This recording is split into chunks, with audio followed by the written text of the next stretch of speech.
여러분 안녕하십니까. 정격시사 정창준입니다.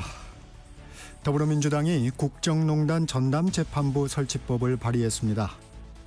논란이 됐던 국회 추천 몫을 빼고 법무부 추천으로 바꿨지만 상권 분립과 위헌 논란 소지가 사라졌다고 할 수는 없다는 평가가 나옵니다.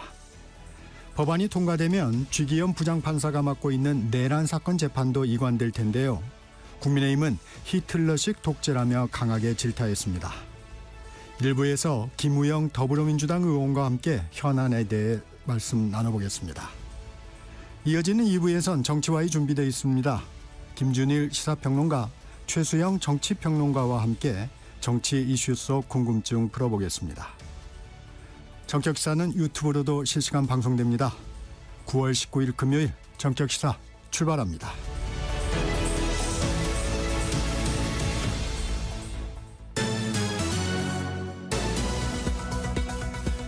뉴스브리핑 시작합니다. KBS 허유진 기자 나와 있습니다. 허 기자 안녕하세요. 안녕하세요. 민주당이 3대 특검 사건을 전담할 내란 전담 재판부 설치법을 발의했어요. 네, 지금 진행되고 있는 특검이 내란 특검과 김건희 특검, 해병 특검 이렇게 세 개잖아요. 네. 이 3대 특검 사건 재판을 전담할 이 내란 전담 재판부를 만드는 법안을 민주당 3대 특검 대응 특별위원회가 발의했습니다. 서울중앙지법 그러니까 1심과 서울고등법원 즉 2심에 각각 3개씩 전담 재판부를 설치하는 게 주요 내용입니다. 네. 판사들은 후보 추천위원회가 추천하는데 이 후보 추천위원회는 법무부가 1명, 법원 판사회의가 4명, 대한변호사협회가 4명을 추천해 9명으로 꾸려집니다. 당초 민주당은 국회에도 추천 권한을 주는 방안을 검토했는데 네. 이걸 빼고 법무부로 바꿨습니다. 이 입법부의 사법부 개입, 즉 위헌 소지를 완전히 차단하는 데 중점을 뒀다는 게 특위 설명입니다. 네. 또 발의안에 따르면 1심은 6개월, 2심과 3심은 3개월 이내에 선고하도록 했고 재판 중계도 원칙적으로 허용이 됩니다. 또 내란 외환죄 피고인은 형을 줄일 수 없고 유죄 확정 시 사면, 감형, 복권 대상에서도 제외됩니다. 민주당은 이 법안을 당론으로 추진하는 건 아니라고 했지만 특위는 법사위에서 심사를 이어가겠다는 입장입니다. 국민의힘에서는 거세게 비판했죠? 네. 어제 오후 국회에서 진행된 이 대정부 질문에서도 이 내란 전담 재판부 설치를 두고 야당의 비판이 거셌습니다. 네. 나경원 의원은 내란 전담 재판부에 대해 이 사법권을 침해해서 위헌적으로 자유민주적 기본 질서를 흔드는 것이라면서 이 이재명 특별재판부를 만들면 동의하시겠느냐 이렇게 얘기했습니다. 이 김민석 국무총리는 무엇이 위헌이냐고 반문했고 이 100일 이전의 윤석열 정권은 어떻게 규정해야 할지 모르겠다며 맞섰습니다. 국민의힘은 사법부 독립을 무너뜨리는 반헌법적 시도이자 법치주의에 대한 정면 도전이라고 날을 세웠는데요. 네. 이 국회 추천이 빠지긴 했지만 법관 임명 절차에 권력이 개입할 통로를 열어뒀고 네. 추천위가 단수 추천한 법관을 대법원장이 그대로 임명해야 해서 위헌이라는 지적을 하고 있습니다. 네. 이 무작위 사건 배당 원칙이 훼손되면 특정 사건을 특정 판사에게 인위적으로 배당할 수 있게 돼서 이 재판의 독립성과 공정성에 대한 신뢰가 무너진다는 겁니다. 국민의힘은 민주당이 제기한 조희대 대법원장과 한덕수 전 총리 간 회동 의혹에 대해서도 일제히 비판 목소리를 냈습니다. 네. 이 제2의 청담동 술자리 공작이라며 이 사법부에 대한 광기 어린 난도질을 멈추라고 촉구했습니다. 이런 가운데 법원에서는 3대 특검 사건 재판부를 지원하는 방안을 마련했죠. 네, 이 법원은 신속하고 공정한 재판 진행을 위한 조치라고 밝혔는데 이 여당의 내란 전담 재판부법 추진과 무관치 않아 보입니다. 우선 서울중앙지법은 내란 사건을 담당하는 쥐기현 부장판사가 재판장인 이 형사합의 25부에 판사 1명을 추가 배치하기로 했습니다. 네. 현재 이 재판부는 일주일에 3번씩 내란 사건 재판을 진행하면서 동시에 일반 사건도 맡고 있거든요. 그래서 새로 배치되는 판사에게는 일반 사건만 담당하도록 해서 이 기존 판사들이 내란 재판에 집중할 수 있도록 지원하겠다는 취지입니다. 네. 또 특검 사건 1건을 배당받은 재판부에는 일반 사건 5건을 배당하지 않고 이 재판부가 일반 사건의 배당 조정을 요청하면 적극 검토하기로 했습니다. 이외에도 서울중앙지법은 재판부는 형사합의부 증서를 위한 법관 증언도 법원 행정처에 요청했습니다. 그간 여당을 중심으로 재판부가 고의로 재판을 지연시키고 있다는 의혹이 제기돼 왔고 네. 또 최근 조희대 대법원장의 사퇴를 요구하는 등 이 사법부에 대한 공세 수위가 강해지고 있는데요. 그래서 이 자구책 발표를 통해서 법원이 여건이 문제 삼은 이 재판 지연과 공정성 우려를 스스로 해결할 수 있다는 의지를 보이기 위해서라는 분석이 나옵니다. 네. 이 여건이 추진하는 내란 전담 재판부가 설치가 되면 이 현재 진행 중인 내란 사건 재판도 이 전담 재판부로 넘겨지게 되는데요. 네. 이렇게 되면 피고인이나 판사가 내란 전담 재판부에 대한 위헌 법률 심판 제청을 신청해서 이게 현재로까지 넘어가게 되면 이 결정이 나올 때까지 재판이 중지되니까 오히려 재판이 장기화할 가능성도 있다는 지적이 나옵니다. 국내 카드업계 5위죠. 롯데카드에서도 대규모 회원 정보 유출이 확인됐네요. 네, 롯데카드가 해킹 공격으로 297만 명의 회원 정보가 유출된 것을 확인했다고 어제 밝혔습니다. 네. 롯데카드는 약 960만 명의 회원을 보유한 업계 5위 카드 회사인데요. 이 전체의 30%에 가까운 회원 정보가 유출된 셈입니다. 특히 이 297만 명 가운데 28만 명은 이 카드 번호와 카드 뒷면에 이렇게 작게 적힌 CVC 번호 그리고 또 유효 기간이 유출이 돼서 부정 사용될 가능성도 있다고 설명했습니다. 네. 실물 카드를 이제 직접 단말기에 긁는 게 아니라 이 카드 정보를 입력하는 특수 결제 방식으로 하면 결제가 되기 때문입니다. 롯데카드는 우선 이 28만 명에 대해서는 카드 재발급 조치를 하겠다고 말했습니다. 또 아직 부정 결제가 확인되지는 않았지만 피해가 발생한다면 이를 전액 보상하겠다고 밝혔습니다. 롯데카드를 가지고 계시다면 홈페이지나 앱에 들어가서 이제 정보 유출 여부를 확인하고 이 정보가 유출됐다면 비밀번호 변경과 해외 거래 차단은 꼭 해야 하고요. 네. 이 또 부정 결제 여지가 있는 28만 명에 포함됐다는 문자를 받으셨다면 이 카드 재발급이나 해지를 고려하시는 게 좋겠습니다. 네. 유념하셔야 될 것 같습니다. 그런데 이 해킹 피해가 8년 전에 지적된 보안 문제에서 비롯됐다고요? 네, 그렇습니다. 이 롯데카드는 기업용 서버 1위 미국의 오라클 서버를 쓰고 있는데요. 이 오라클 서버의 운영 체제에서 보안 취약점이 발견된 게 8년 전인 2017년입니다. 네. 이 특정 악성 코드를 심으면 데이터를 쉽게 빼갈 수 있다는 점이 확인된 건데 이 오라클은 보안 업데이트를 배포해서 이 문제를 해결을 했습니다. 그런데 이제 롯데카드는 이 보안 업데이트를 빠뜨렸고 이 부분이 바로 이 해커의 탈취 경로가 됐습니다. 그래서 지난달 13일 해커가 이 취약점을 뚫고 웹셀이라고 하는 이 원격으로 서버를 제어하는 일종의 리모컨 같은 도구를 설치한 것으로 보이는데요. 네. 이후 이것을 통해서 이제 정보를 빼가는데도 롯데카드는 2주 동안 이 사실을 몰랐습니다. 그래서 지난 1일에서야 롯데카드는 금융당국에 해킹당한 사실을 신고하면서 1.7GB 규모의 데이터가 유출됐다고 밝혔는데요. 이게 조사 결과 이제 실제 유출 규모는 100배가 넘는 200GB 분량이었습니다. 이게 이제 SK텔레콤 해킹과 비교를 해봐도 이 규모가 20배에 달합니다. 네. 그만큼 이제 개인 정보가 모이는 금융사가 특히 이제 위험한 이유로 이제 지적이 되는데요. 금융당국은 이 사태를 조사 중인데 허술한 개인 정보와 정보 보안 관리 사항에 대해서는 최대 수준의 엄정한 제재가 이뤄지도록 할 방침이라고 밝혀서 이 중징계가 불가피해 보입니다. 이 KT 무단 소액 결제 사건의 피의자들이 그제 잡혔었는데 그새 피해 규모가 더 늘어났다고요? 네, 이제 기자회견을 연 지 일주일 만인 어제 또다시 브리핑을 열었습니다. 네. KT는 피해 고객 수가 당초 278명에서 362명으로 누적 피해 금액은 2억 4천만 원으로 집계됐다고 발표했습니다. 이 무단 결제 범행에 이용된 가짜 기지국 일명 펜토셀도 2개가 추가로 확인됐습니다. 네. 이에 따라서 이제 범행에 사용된 불법 기지국이 모두 4개, 이 펜토셀의 신호를 수신한 가입자가 약 2만 명으로 파악이 됩니다. 이 저번 발표 때는 가입자 식별번호만 유출됐다고 밝혔는데 네. 이번에는 여기에 더해서 단말기 식별번호랑 이제 뭐 전화번호까지 유출된 정황을 확인했다고 KT가 설명을 했거든요. 근데 이게 이제 복제폰을 만들려면 가입자 식별번호랑 단말기 식별번호, 인증 키값이 필요한데 이 3개 중에 2개가 이제 유출이 됐거나 아하. 유출됐을 가능성이 있기 때문에 네. 이게 복제폰 우려가 좀 나오고 있습니다. 하지만 KT는 이게 불가능하다면서 강하게 부인하고 있습니다. 이 사건 피의자인 중국 국적 남성 2명은 어제 구속이 됐는데요. 이 중 한 명에게서 중국에 있는 윗선의 지시대로 했다 이런 발언이 나와서 경찰이 이를 토대로 이제 수사를 이어가고 있습니다. 네, 오늘은 여기까지 듣겠습니다. 지금까지 KBS 허유진 기자였습니다. 고맙습니다. 감사합니다.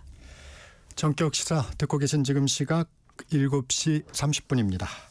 날씨와 교통정보 이어집니다. 전격 시사 날씨 정보입니다. 하늘이 흐립니다. 오늘 전국에 비 소식이 있어서 우산을 챙겨서 나가셔야겠습니다. 지금 제주도에 약한 비가 오고 있고요. 오전 중에 중부 서해안부터 비가 내리기 시작해 오후에는 수도권 등 서쪽 지역, 밤에는 전국으로 확대되겠습니다. 이 비는 대부분 내일 오전에 그칠 전망입니다. 현재 기온은 20도 안팎으로 서늘하게 느껴지는 곳이 많습니다. 한낮에는 서울 21도, 대구 24도, 광주 25도, 부산 28도, 제주 30도 등으로 내륙 지역은 선선하겠지만 남해안과 제주도는 덥겠습니다. 현재 서울의 기온은 19.3도입니다. 날씨 정보 송소진입니다. 이어서 이 시각 교통 상황을 KBS 교통정보센터 공인혜 씨가 전해드립니다. 네, 이 시각 교통정보입니다. 안 그래도 바쁜 출근길, 사고로 어려움을 더하는 곳들인데요. 영동고속도로 강릉 방향 북수원 부근으로 화물차 추돌 사고 있었습니다. 처리 끝났지만 둔대 분기점부터 8km 구간이나 일찍부터 정체 굳어졌고요. 이전으로는 서창에서 월곶 또 안산 분기점 일대로 이 사고 지점인 북수원을 지나선 신갈 분기점에서 마성터널 쪽으로 출근 정체 빠르게 늘고 있습니다. 제2경인고속도로 양방향 남동을 중심으로 주춤하다가 성남 방향은 이후로도 신천부터 일찍 분기점 쪽으로 10km 구간 지체 서행하고요. 수도권 제일순환선 판교에서 구리 쪽 강일 진출로 1차로에 사고 구간도 살펴 지나셔야겠습니다. 또 판교에서 일산 방향 소래터널부터 서운 분기점 김포 부근으로도 가장 길게 막혀 있습니다. KBS 교통정보센터였습니다.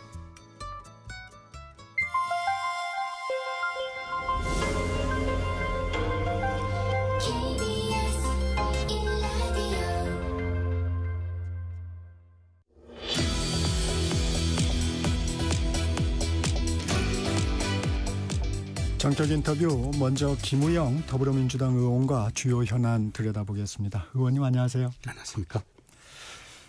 이 얘기부터 해보겠습니다. 민주당 3대 특검 종합대응특별위원회에서 국정농단 전담재판부 설치법을 발의했습니다. 이제 3대 특검 사건을 전담하고 근데 이번에 국회는 재판부 추천에 참여하지 않는다는 내용입니다. 좀 어떻게 보셨습니까? 좀 다소 늦은 감이 있다고 저는 봅니다. 사실 6월 초에 조속히 그 법안을 좀 통과를 시켰다면 오늘의 이 논란도 좀 크지 않았을 것 같은데요. 근데 기본적으로 내란 행위에 대한 국민적 그 분노라든가 감정이 매우 높은 수준에 와 있는데 그 법원, 특히 대법원이 이 사건을 처리하는 과정에서 대단히 많은 문제점을 노정시켰죠. 말씀해 주시면. 네, 그 지기현 내란 지금 재판부가 네. 3월달에 윤석열 내란 수계를 아주 특이한 시간 계산법을 적용을 해서 석방을 시켰지 않습니까? 구속 취소. 네, 그때부터 이 내란 심판에 대한 법원의 자세가 현저히 국민적 감정과 괴리되어 있다. 그다음에 한덕수 또 전 국무총리가 사실상 국무회의를 통해서 내란에 가담했다. 여러 가지 그간에 그분이 국회에 나와서 증언한 내용과 다른 수사 결과가 나왔지 않습니까? 그런데 영장을 기각시켰습니다. 또 뭐 지기현 판사 이후에 조희대 대법원장의 그 9일 만에 파기환송시킨 사건. 이 일련의 과정들이 과연 대한민국의 사법부가 독립된 사법부로서 국민의 어떤 그 법치를 충분히 이행했는가에 대한 불만들이 많이 노정돼 왔죠. 이제 그걸 뒤늦게 개선하려고 하는 그런 노력의 일환이다. 이렇게 보시면 되겠습니다. 내용을 좀 살펴보겠습니다. 네. 그 법관 후보를 추천하게 될 후보 추천위원회를 보니까 판사회의가 4명, 네. 그다음에 이제 대한변협에서 4명, 법무부 1명 등이 9명으로 구성이 되는데 네. 이 국회는 빠졌지만 행정부와 대한변협이 포함이 됩니다. 네. 천대엽 법원행정처장이 이런 얘기를 한 적이 있어요. 법원이 아닌 외부 권력기관의 재판부 구성에 관여한다는 것은 외부 권력기관이 재판부 구성에 관여한다는 것은 직접적으로 사법부 독립에 대한 침해가 될 수 있다. 이 부분은 좀 어떤 말씀 주시겠습니까? 그 사법부, 입법부, 행정부 간의 삼권 분립은 상호 견제와 균형의 원리 아니겠습니까? 그러니까 사법부가 독립적으로 재판할 권한은 헌법에 보장되어 있죠.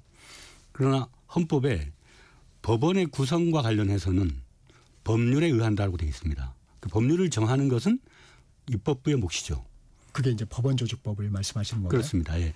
그러니까 국회는 나름대로 국회가 추천권을 행사를 해서 상호 견제와 균형의 원리를 작동시킬 수도 있었는데 방금 얘기한 사법부의 독립이라고 하는 취지를 혹여라도 훼손할까 봐 국회 추천 몫을 아예 제외를 한 것이죠. 네, 그런 측면에서 전담재판부의 설치가 사법부의 독립을 침해하는 것이 아니라 법원의 재판의 신속성을 보장하고 그 독립성을 오히려 더 강화시켜주는 그런 의미가 크다. 그렇게 보시면 좋겠습니다. 이 부분도 또 지적되는 부분인데 이제 무작위 법관 배정 원칙 이 부분이 좀 무너진다. 이렇게 되면 나중에 재판 결과에 승복하지 않을 우려도 있다. 이런 지적도 나옵니다. 그러니까 아까 얘기했듯이 내란 재판부가 국민의 성원에 맞도록 재판을 신속히 또 정확히 진행하지 못했기 때문에 나타난 폐단을 수정 보완하기 위한 우리 국회의 조치다. 그리고 법원의 지금까지의 많은 그 수건 사업 중에 하나가 법관의 증언 등을 통한 대국민 법 서비스의 증대 이런 것이 그간에 계속 논의되어 왔던 내용이거든요. 그런데 이 국가적 중대 사안인 내란 재판에 있어서 그 서비스를 강화시켜 주는 것이 왜 그게 법원의 독립 문제에 훼손이 된다는 건지 사법부는 정확하게 답변을 지금 못하고 있다고 저는 보고 있습니다. 그러니까 원인은 사법부의 신뢰 저하가 원인이었고 사실 법원에서도 이게 지금 나쁜 거 아니지 않느냐. 네. 이런 의견을 가지고 계시군요. 이 법안이 통과되면 지금 내란 사건 재판, 지기현 판사의 재판도 이제 전담 재판부로 넘어가게 되는데 네. 그렇게 되면 1심 재판이 더 길어지지 않을까요? 그간에 재판해 왔던 그 일체의 기록은 새로운 재판부로 넘어가지 않겠습니까? 네. 네. 그리고 그간에 계속 침대 축구를 해왔다. 우리가 평가하기에.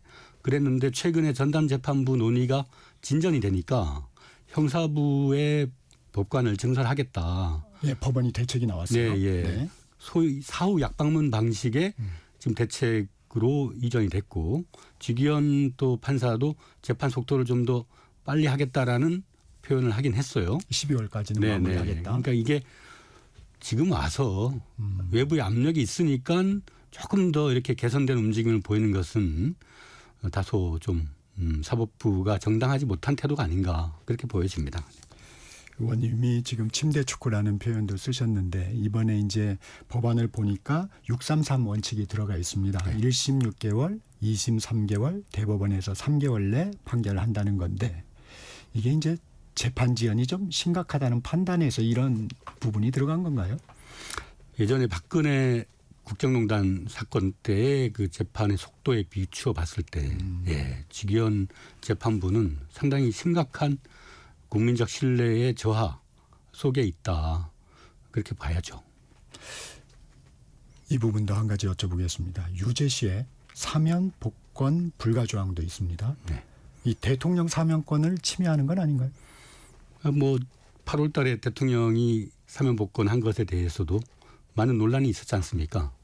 그럼 어떤 정치 통치자로서의 어떤 정치적 수단으로서의 사면 복권은 가급적 최소화하는 게 국민 정서에 맞고 특히나 내란이나 외환의 죄를 범한 자에 대해서는 과거의 전례를 비춰봤을 때 용서해주면 그 일이 다시 반복되더라고요. 그래서 이런 내란의 죄는 끝까지 이 그 죄를 묻고 다시는 반복되지 않도록 역사적 단죄를 분명히 해야 된다. 그런 의미라고 보시면 되겠습니다. 아직 당론으로 확정된 건 아니죠. 이제 논의를 좀 하는 거죠. 어떻게 됩니까? 예, 아직까지는 이제 법사위나 네. 또 특정 의원들 중심으로 제기가 되고 있고 예, 의총이나 또 당의 의견을 모아내는 절차가 또 필요할 것 같습니다. 네. 민주당에서 조일의 대법원장 사퇴 공세를 강화하고 있습니다. 이 대선 직전 조희대 한덕수 회동설 의혹은 좀 어떻게 보고 계십니까? 그 본질은 그러니까 사법 카르텔, 우리 대한민국을 움직이는 보이지 않는 손, 그러니까 그들이 만났느냐 안 만났느냐, 언제 만났느냐 이런 문제보다도 보이지 않는 손이 작동하고 있다. 그 과거에 윤석열 정권 하에서 정적에 대한 정치적 탄압을 뭐 수백 차례 압수수색했는데 그 영장을 어디서 발급했습니까? 그러니까 행정 권력의 남용을 사법부가 제어했어야 되는데 일체 그런 기능 없이 독재적이고도 광포한 권력에 대해서는 아주 협조적으로 그 사법부가 응해왔다는 거죠. 네, 그런 측면과 또 작년에 12.3 계엄 때 그 노상원 수첩이라는 네. 거기에 보면 김명수 대법원장 전, 권순일 전 대법관, 김동현 판사 이런 분들이 수거 명단에 들어가 있었습니다. 그럼 법치를 지켜야 되고 사법부의 독립을 지켜야 할 대법원장은 그러한 계엄 조치에 대해서 강력하게 항의를 했었어야 함에도 불구하고 메시지가 없었습니다. 입장 발표가 없었다. 네. 그다음에 서부 법원에 대한 폭동이 있었지 않습니까? 그거는 전쟁 이후 대한민국의 사법의 역사에서 가장 큰 사법에 대한 공격이었습니다. 이럴 때도 특별한 메시지를 보지 못했습니다. 조희대. 그런데 이재명 공직선거법에 대한 상고심에서 이틀 만에 표결을 통해서 사건 기록 7만 페이지를 보지도 않고 미리 예정된 판결을 했습니다. 스스로 사법 독립을 해쳤다고 봐야 되겠죠. 그렇기 때문에 조희대 대법원장은 대법원장으로서의 그 자기 존립의 근거를 스스로 붕괴시켰다라고 저희는 보고 있습니다. 이 사안에 대해서 조금 여쭤보면 일단 조희대 대법원장이나 한덕수 전 총리는 모두 의혹을 전면 부정하고 있습니다. 이 부승찬 의원이 대정부 질문에서 얘기했던 4월 7일 이 행적을 보면 금방 나타날 수 있을 텐데 민주당이 추가 증거를 좀 제시해야 하는 거 아닌가요? 서영교 의원은 별도의 제보를 본인은 또 받고 있다. 네. 뭐 일설에 의하면은 구정부의 민정 라인의 제보이다. 또 그 구여권 의원의 제보이다.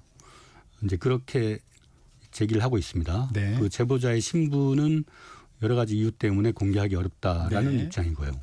이 문제는 그 조희대 대법원장의 어떤 사법 독립의 침해, 스스로 저지른 어떤 정치적 중립 위반 이런 문제에 대한 특검의 수사를 통해서 해결해야 할 문제가 아닌가 그렇게 봅니다. 이게 지금 그냥 제보다 사실이라면 억울하면 뭐 저기 떳떳이 나가서 수사를 받아라. 민주당에서는 이런 주장입니다. 근데 제보에 대한 근거를 국회에서 공개적으로 좀 제보 의혹을 제기를 했는데 그러면 좀 뒤에 좀 결정적인 증거가 있다든가 좀 이런 부분은 아닌가요? 보시면 작년에 이제 계엄이 있을 것이다. 그 예견을 김민석 최고가 그 당시 했죠. 네. 거기에 대해서 한동훈 대표는 무슨 말도 안 되는 낭설이냐. 증거를 대라. 근데 그때 그 증거를 분명히 제기하지 않았지만 정치인에 있어서는 다양한 정보 여러 가지 그 네트워크 속에서 나오는 단서 이런 걸 종합해서 미래에 있을 사고나 사건을 대비하고 예측해야 될 측면도 있는 것입니다.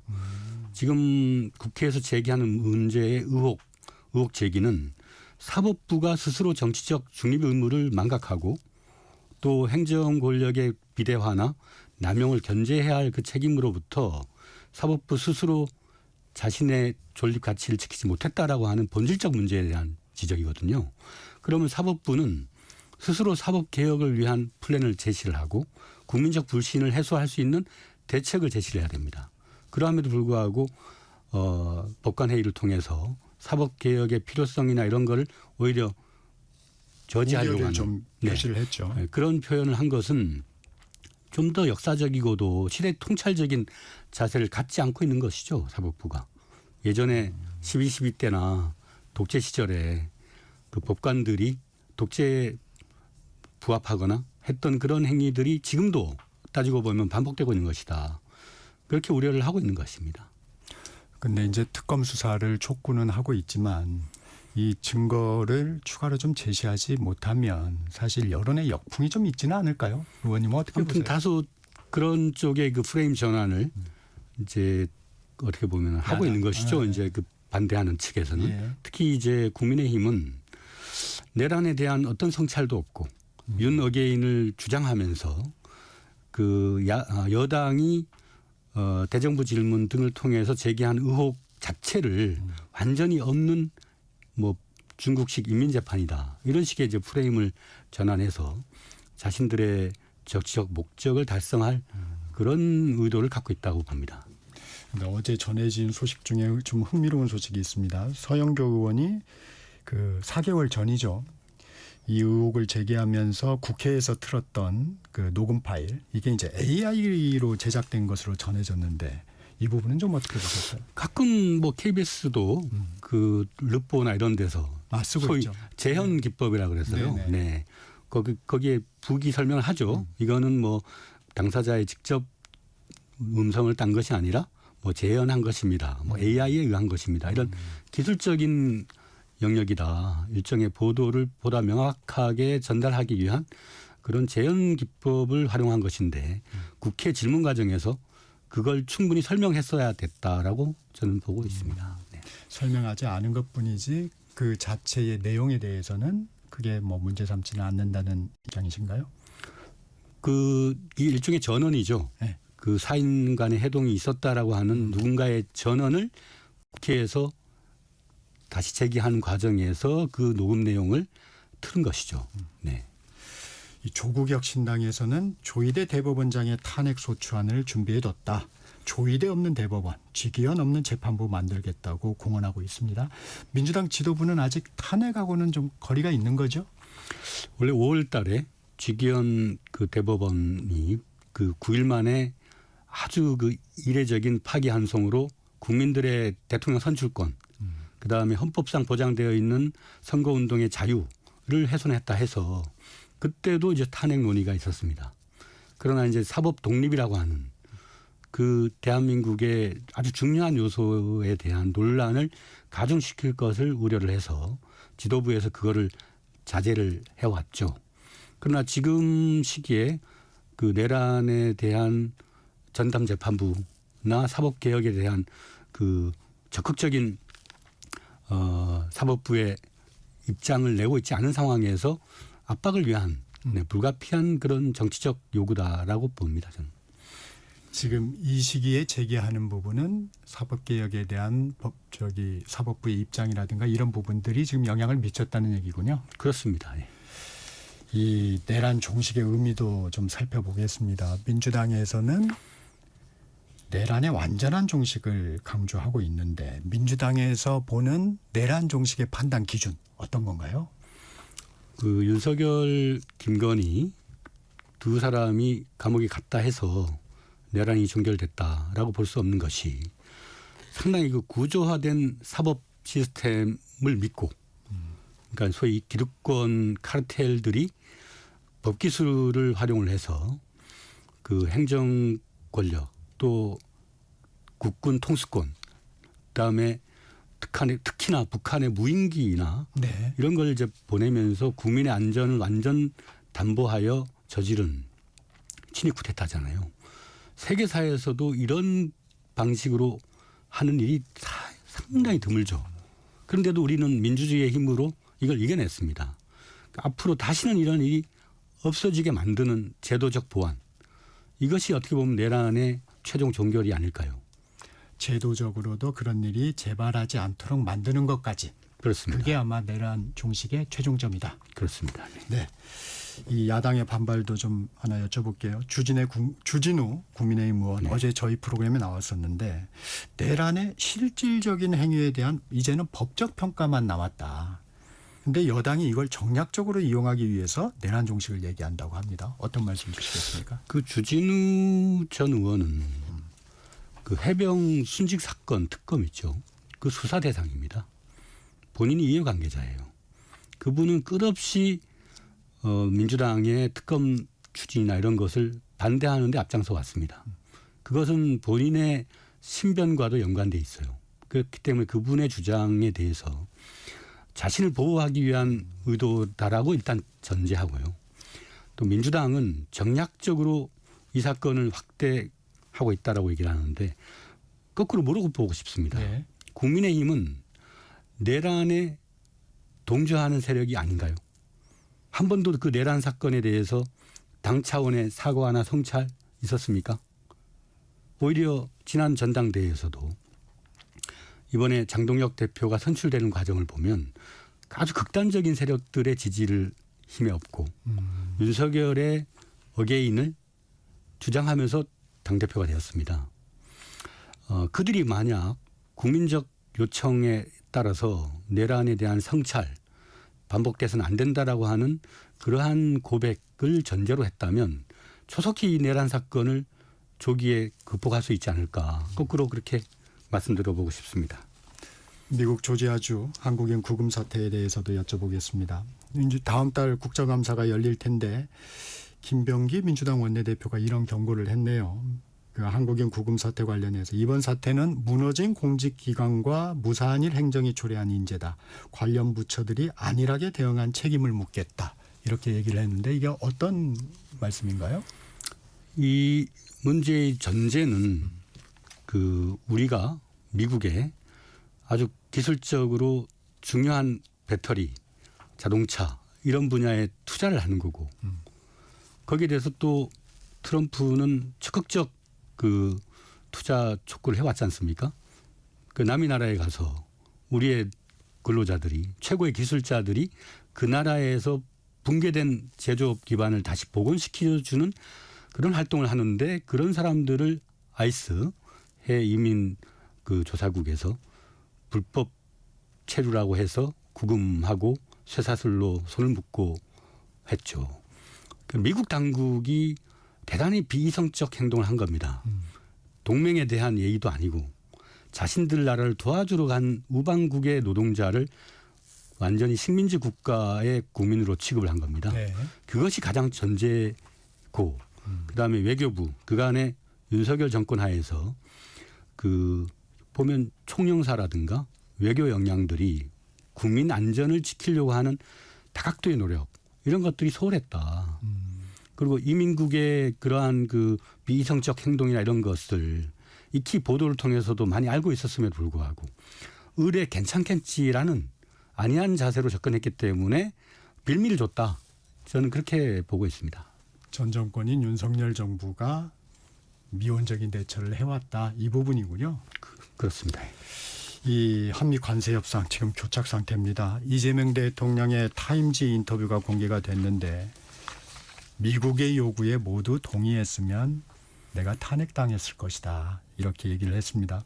대통령실에서는 한미 정상회담 뒤에 합의문이 굳이 필요 없을 정도로 잘 된 회담이다. 이렇게 평가를 했었는데 다소 좀 배치되는 느낌입니다. 네. 좀 어떻게 해석하십니까? 네, 일본과 이제 트럼프 간의 그 합의 그거는 정말 그 사실 미국의 가장 우호적인 국가가 그렇죠. 일본이지 않습니까?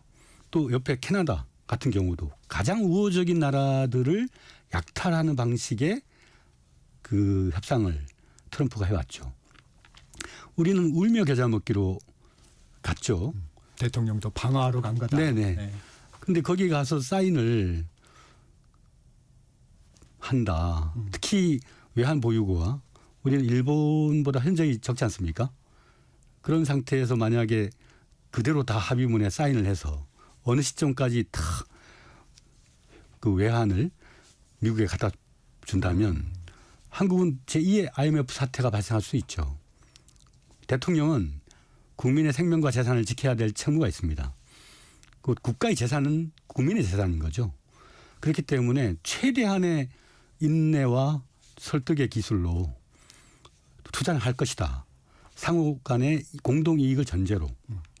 그러나 거기에 특정 시점까지 사인을 한다는 것은 우리의 현재의 국력으로 비춰봤을 때 어려운 일이다라는 거를 최대한의 노력으로 트럼프를 설득했다. 그리고 일시적 모면의 측면도 있었다. 그러나 이 사태를 일방적인 그 어떤 합의의 파기나 이런 것이 아니라 양국이 상호 생산적인 방식으로 서로 협력하고 이익을 같이 나눌 수 있다. 이걸 이제 설득해 나가는 과정이다. 그게 마스가라는 미국의 조선 산업을 다시 위대하게 우리의 조선 산업을 미국에 투자하면서 미국도 이익을 보고 우리도 이익을 보는 그런 방식의 상호 경제 협력을 해나가자. 이렇게 이제 우리는 주장하고 있는 것이죠. 네. 시간이 좀 아쉽지만 오늘은 여기까지 들어야 될 것 같습니다. 지금까지 김우영 더불어민주당 의원이었습니다. 고맙습니다. 네, 감사합니다. 전격시사 1부 여기서 마칩니다. 전하는 말씀 듣고 2부로 돌아옵니다.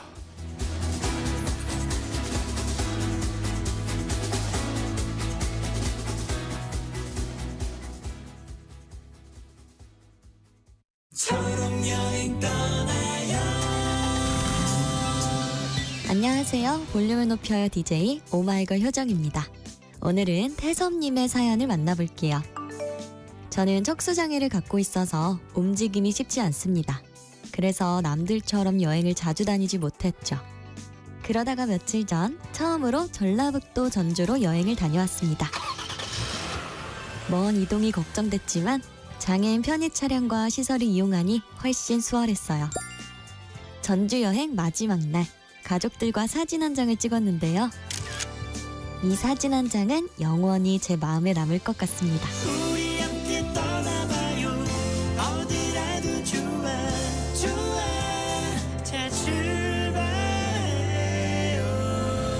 KBS 연중 캠페인 초록여행 떠나요는 장애인의 자유로운 여행을 응원하는 기아와 그린라이트가 함께합니다.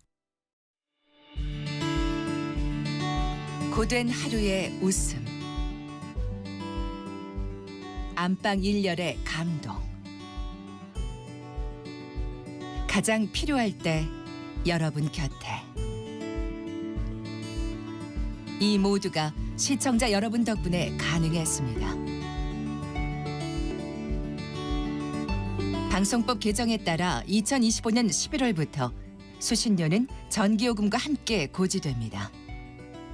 수신료 내역은 전기요금 고지서에서 확인하실 수 있습니다. 수신료 문의는 KBS 수신료 콜센터 1588-1801로 연락 주시기 바랍니다. KBS는 언제나 여러분의 소중한 일상과 함께합니다.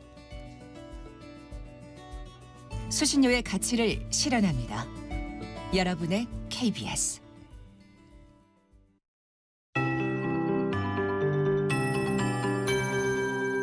KBS 58분 날씨. 오늘 또 가을비 소식이 있습니다. 비가 내리면서 낮에도 선선한 곳이 많겠습니다. 지금 제주도에 약한 비가 오고 있고요. 오전에 중부 서해안을 시작으로 오후에는 수도권 등 서쪽 지역, 밤에는 강원 영동과 경상도로 비가 확대되겠습니다. 예상되는 비의 양은 대부분 지역이 10에서 60mm 정도가 되겠고요. 그중 충남과 전북 서부 지역은 곳에 따라 80mm 이상의 많은 비가 내릴 전망입니다.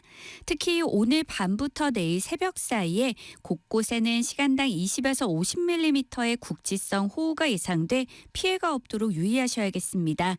또 제주도와 해안 지역에는 바람도 강하게 불겠습니다. 비는 대부분 내일 오전에 그치겠지만 강원 영동과 제주도는 모레 일요일까지 이어질 전망입니다.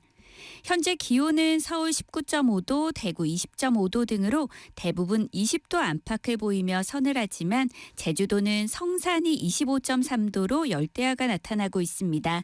한낮 기온은 서울 21도, 대전 22도, 대구 24도, 광주 25도, 부산 28도, 제주 30도 등으로 내륙 지역은 낮에도 선선하게 느껴지겠고요. 남해안과 제주도는 다소 덥겠습니다.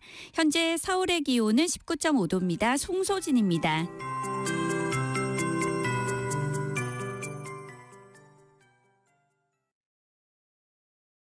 정성을 다하는 국민의 방송 KBS가 8시를 알려드립니다. AM 711kHz, FM 97.3MHz, KBS 1라디오입니다. HLKA.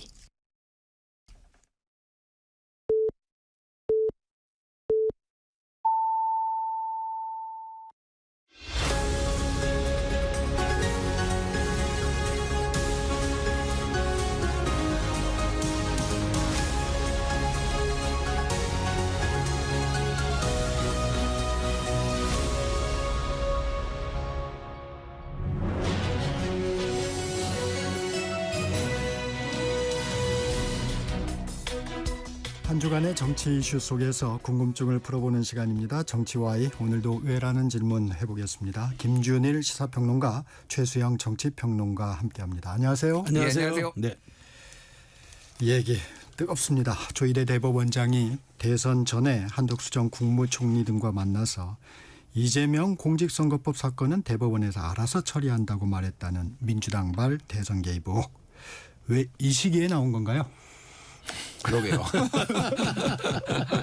어이가 없습니다. 어이가 없고요. 걔가 뭐 다른 방송에서도 이제 굉장히 비판했는데 일단 여당인데 여당 같지가 않아요. 네. 제가 그래서 집권 야당이라는 표현까지 쓰고 있어요. 야당 때 하던 것들을 그대로 하고 있고 뭔가 국정 운영의 안정감이라든지 이런 거는 없고 계속 뭔가 의혹을 제기하고 거칠게 몰아붙이고 뭐 이런단 말이에요. 그러니까 이런 나오게 된 거는 그런 것 같아요. 그러니까 지금 민주당의 지도부도 좀 리더십에 전체적으로 타격을 좀 입었어요. 지난번에 정청래 대표, 뭐 김병기 원내대표 그래서 예. 특검법 연장과 관련해서 합의안 파기. 예, 합의안 파기를 했고 거기서 특히 이제 정청래 대표를 포함해서 원내 지도부들도 이거 정말 보고 너희들 안 받은 거야? 민주당의 이제 강성 지지자들이 알면서도 제대로 이렇게 이런 식으로 뭐 내란 정당하고 지금 합의해 준 거야 막 이렇게 공격을 받았잖아요. 그러니까 더 세게, 더 선명하게 뭐 이런 것들이 지금 전체적으로 당에서 좀 민주당 쪽에서 이제 나오는 것 같아요. 그러니까 정청래 대표도 어쨌든 계속 지금 사퇴하라고 얘기하고 있잖아요. 지금도. 그러니까 이제 이런 좀 압박들이 있는 가운데서 이게 예전에는 그래도 민주당이 뭔가 플랜이 있고 뭐 이게 뭐 좋은 건지 안 좋은 건지 그거는 차치하고 이렇게 좀 조직적으로 움직였다라고 하면은 좀 전략적으로 예 움직였다고 하면 지금은 막 던지는 수준이다 지금 이 사람이 센 얘기 한마디 하고 저 사람이 센 얘기하고 약간 이런 강성 지지자들 눈에 띄게 하려는 거 이런 과정에서 이게 나왔어요. 이게 처음에 이제 이 녹취가 언제 나왔냐면은 5월 14일에 올해 5월 14일에 법사위에서 이제 이 녹취가 틀었어요. 근데 그때 주목을 못 받은 이유는 그때 이 지규현 판사의 접대 의혹도 그날 같이 나왔고 그러니까 그게 더 주목을 받은 거예요. 그래서 이거는 이제 묻힌 거예요. 그런데 이거를 다시 부승찬 의원이 대정부 질문에서 지금 며칠 전에 꺼냈고 서영교 의원이 다시 한번 이제 사퇴하라고 하면서 이게 이렇게 된 거거든요. 근데 그때 이거 틀었을 때도 이게 이제 열린공감TV라는 친민주당 성향의 유튜브에서 나온 건데 아예 처음부터 이거는 AI로 만든 겁니다. 이거는 원래 그냥 시중에 떠돌아다니는 거 썰로 만든 겁니다라고 아예 그 방송에 공지를 했어요. 네. 처음부터. 근데 그거를 확인을 안 하고 너무 그럴싸하게 만들었으니까 그럼 크로스 체킹 안 한 거예요. 그러니까 그냥 공격 소재로 갔다가 그때도 쓰고 지금까지 그걸 몰랐던 거예요. 그러니까 이게 AI로 만든 건지조차. 물론 서영교 의원은 지금 다른 쪽에 제보가 있다라고 얘기를 하고 제가 조금 알아보니 꽤 1년 전쯤에 이제 이 비슷한 발언을 했다라는 거예요. 근데 그것도 전원의 전원이에요. 그러니까 이게 확인이 될 수 있을지. 그러니까 이 정도 됐으면 이제 증거를 내놔야 되는 상황이 그렇죠. 됐는데 증거를 그거는 또 내놓지 못하고 있고 그것도 좀 확인해 본다라고 하는데 안 되고 있고. 그러니까 민주당에서 지금 탄식이 나오는 게 어쨌든 조희대 대법원장이 문제가 있는데 이제는 말도 못 꺼나게 생겼다. 압박을 하지도 못하게 생겼고 이게 전략적으로 이게 맞는 거냐. 면죄부만 줬다. 좀 지금 뭐 여러 지금 한탄들이 나오고 있습니다. 최수영 네. 평론가님이 하실 말씀을 지금 거의 글쎄요. 김준일 평론가님이 제가 하신 것 같아요. 아니 뭐 제가 대변인 둔 적이 없는데. 근데 저는 이렇게 봅니다. 이게 이 정말 허접하고 부실하게 짝이 없는 시나리오. 이건 뭐 작품을 만들어도 만들 수 없는 시나리오인데 제가 처음부터 이거 왜냐하면 제가 그 말씀을 드린 거는 이게 날짜 특정을요. 점심 날짜가 세 날짜가 나와요. 이날일 수도 있고 이날일 수도 있고 이날일 수도 있다. 그리고 이제 장소 특정은 고사하고 그 근방 특정도 안 돼요.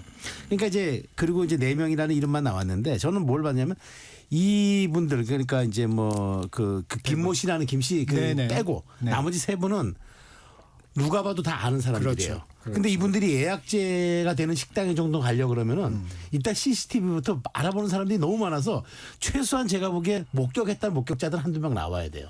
그런데 단 한 분도 나올 수도 없는 거죠. 이분들이 진짜 몰래만 이런 분들이 회동하려고 그러면은 산사에서 비밀 회동하거나 산속에서 만나야 돼요. 그러지 않으면은 설명이 안 되는 거예요. 근데 저도 처음에 왜 이렇게 허접하고 부실하게 짝이 없는 걸 가지고 꺼냈을까 하는데 이제 그러다 보니까 이분들이 이제 면책 특권 뒤에 숨은 거죠. 대정부 질의, 상임위 질의.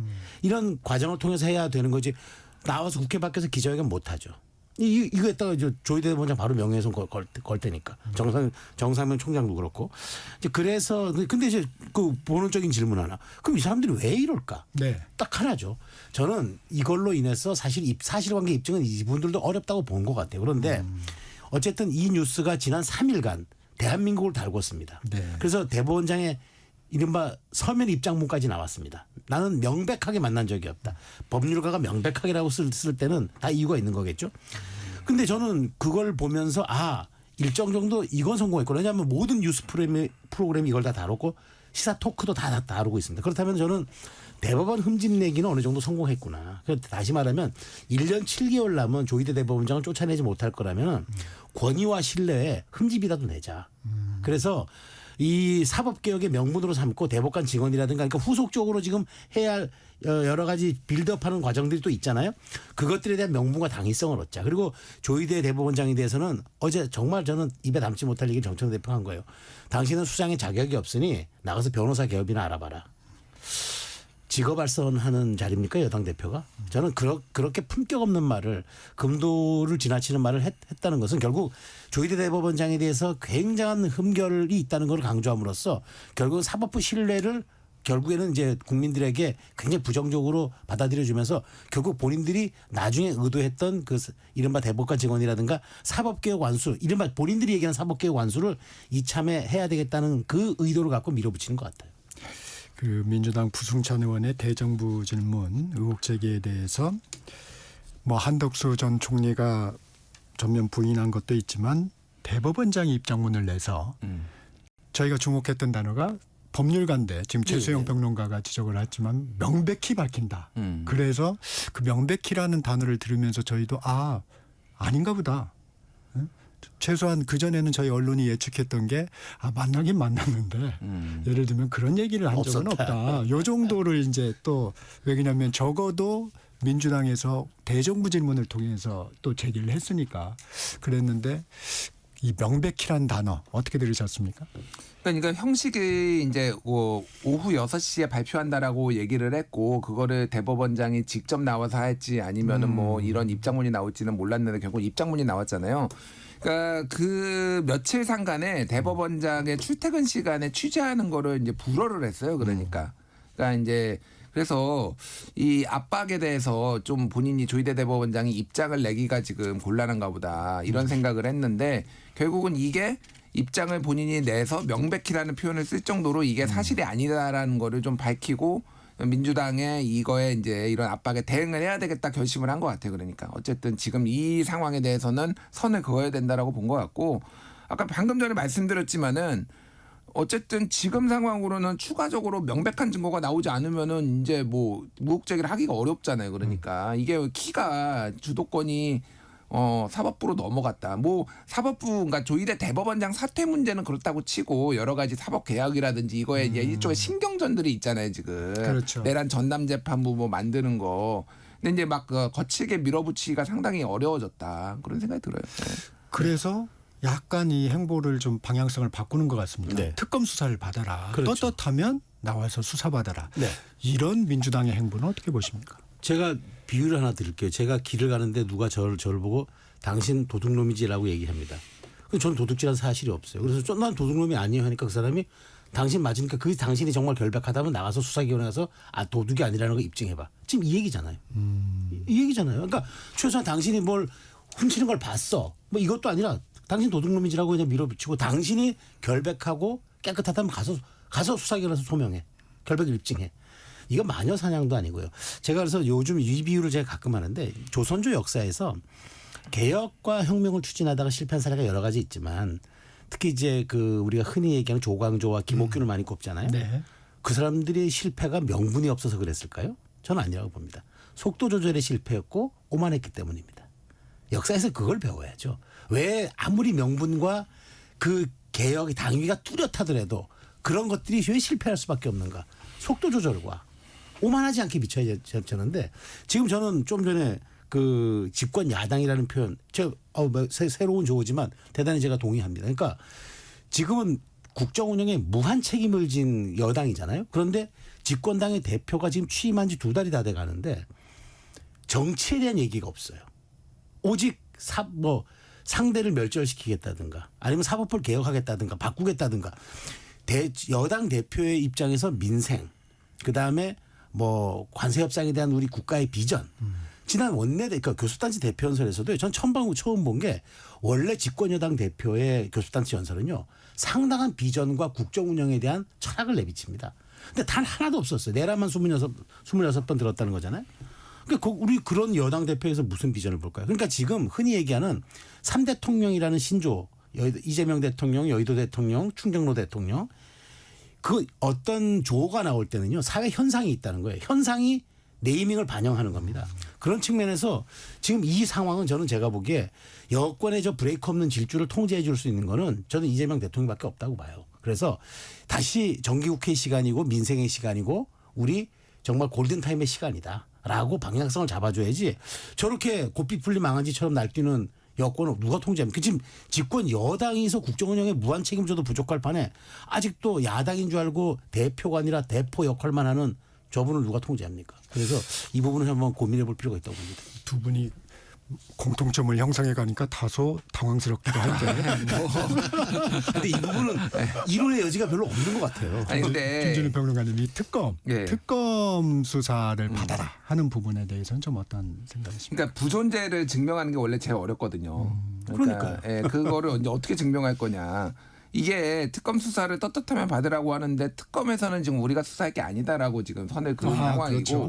또 하나는 이미 한덕수 총리에 대해서는 다른 건으로 그러니까 내란 개입 그 국무회의 그러니까 그 연거과 관련해서 지금 수사를 했고 통화 내역까지 다 지금 특검이 확보를 하고 있어요. 제가 보기에는 이거를 이제 검토를 해볼 수도 있을 텐데 여기에 안 끼는 게 좋겠다라는 판단도 했을 거고 특검이 이미 어느 정도 내부적으로 판단이 있지 않을까요? 그러니까 이미 그러니까 한덕수 총리 거나 뭐 전체적인 동선이나 이런 게 언제 지금 특정되는지 모르겠으나 날짜가 언급된 거 이런 거 봤을 때 이거는 가능성이 낮다. 정쟁만 되고 우리가 문제가 된다. 그래서 특검에서도 이미 안 받겠다고 한 거기 때문에 글쎄요. 뭐 조희대 대법원장이 나를 수사해 주시오 뭐 이렇게 할 리도 없고 오히려 이거는 이 얘기를 더 꺼내면 꺼낼수록 민주당이 좀 궁색해질 것 같아요. 제가 하나만 더 말씀드리면은 그때 이제 시간 타임라인을 보면은 그때 한덕수 총리가 권한대행이었잖아요. 대통령 권한대행. 그럼 준 국가 원수 역할을 한 거잖아요. 그렇죠. 대통령 그 권한대행의 오찬 일정은요 국가 행사입니다. 사실상. 그러면 그거를 숨길 수가 없어요. 그러니까 저는 간단합니다. 민주당이 그때 있었던 그 어간에 있었던 그 날짜 3개 특정했잖아요. 그때 한덕수 총리의 모든 일정을 통으로 한 열일치만 받으면 돼요. 그러면 다 나와요. 근데 그걸 지금 안 하잖아요. 그걸 달라 소리도 안 하고 국회의원들이 그 요구해도 되고 그러면 금방 열람도 되는데 그러니까 저는 그래서 부실하고 허접하다는 얘기를 제가 드린 이유가 더 이상 제가 나올 게 없을 것 같다는 생각이 들어요. 김준일 평론가가 네. 말씀하셨지만 예를 들면 특검 수사 받아라 했는데 네. 특검에서는 지금 네. 뭐 수사할 상황은 아닌 것 같다. 네. 선을 긋는 분위기. 이 부분은 어떻습니까? 여기에 말리면 특검 수사도 명분을 잃는 거예요.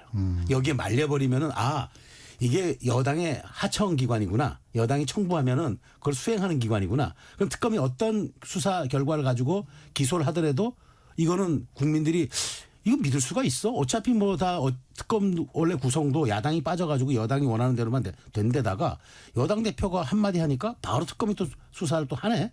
라고 한다면은 이게 나중에 이 사안 자체가 아니라 특검이 결국 12월 달에 어떤 결과를 내더라도 국민들이 부정할 수밖에 없고 그러고서는 특검 수사의 당위성과 특검 수사의 어떤 결과를 굉장히 오염시키는 결과가 나오기 때문에 특검이 못 받죠. 그리고 이거는 특검이 또 받아서도 안 되는 게 수사상에서 수사하다가 나온 그런 새로운 의혹이 있을 때 하는 건데 이거는 그렇게 특검이 찾아낸 것도 아니고 여당 의원들이 의혹 제기 수준으로 툭 던진 거를 특검이 받는다? 그럼 특검이 제가 보기에 자기의 존재 자체를 부정하는 행위가 될 겁니다. 그래서 못 받는 거예요.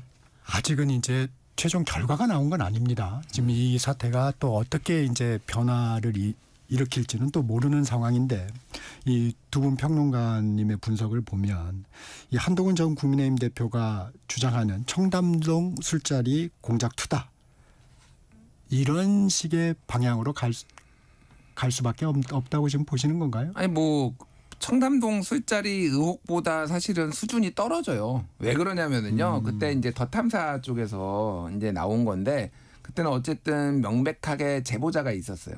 근데 이제 보통 언론이 그런 제보를 들으면 그걸 기사로 다 쓰진 않잖아요.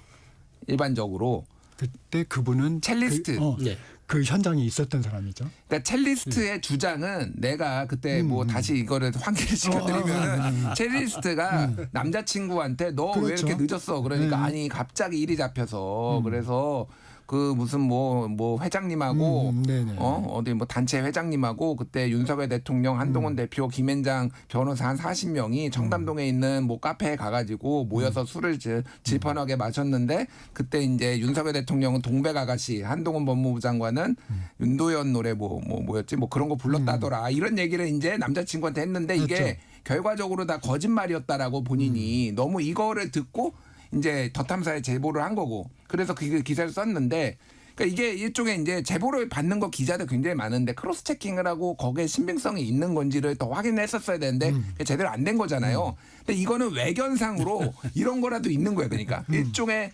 넘어갈 만한 요인이라도 그렇지. 있는데 이거는 본인들이 이 열린공감TV가 처음부터 이거는 썰전이다.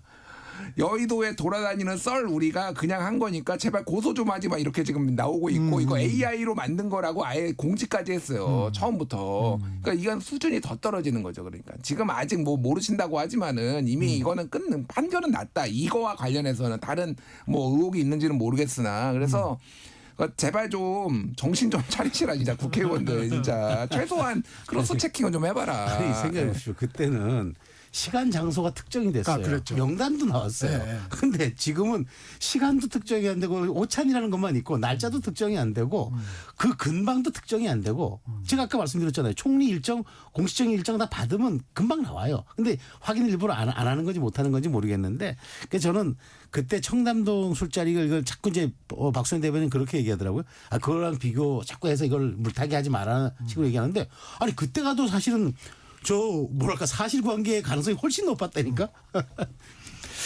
이 대통령실의 그 조희대 사퇴론에 대한 입장 이제 강유정 대변인의 원칙적 공감 파장은 좀 정리된 건가요? 그렇죠. 이제 제가 보기에 사실 요새 제가 보기에 가장 대통령실에서 극한 직업이 우상호 수석인 거, 정무수석인 것 같아요.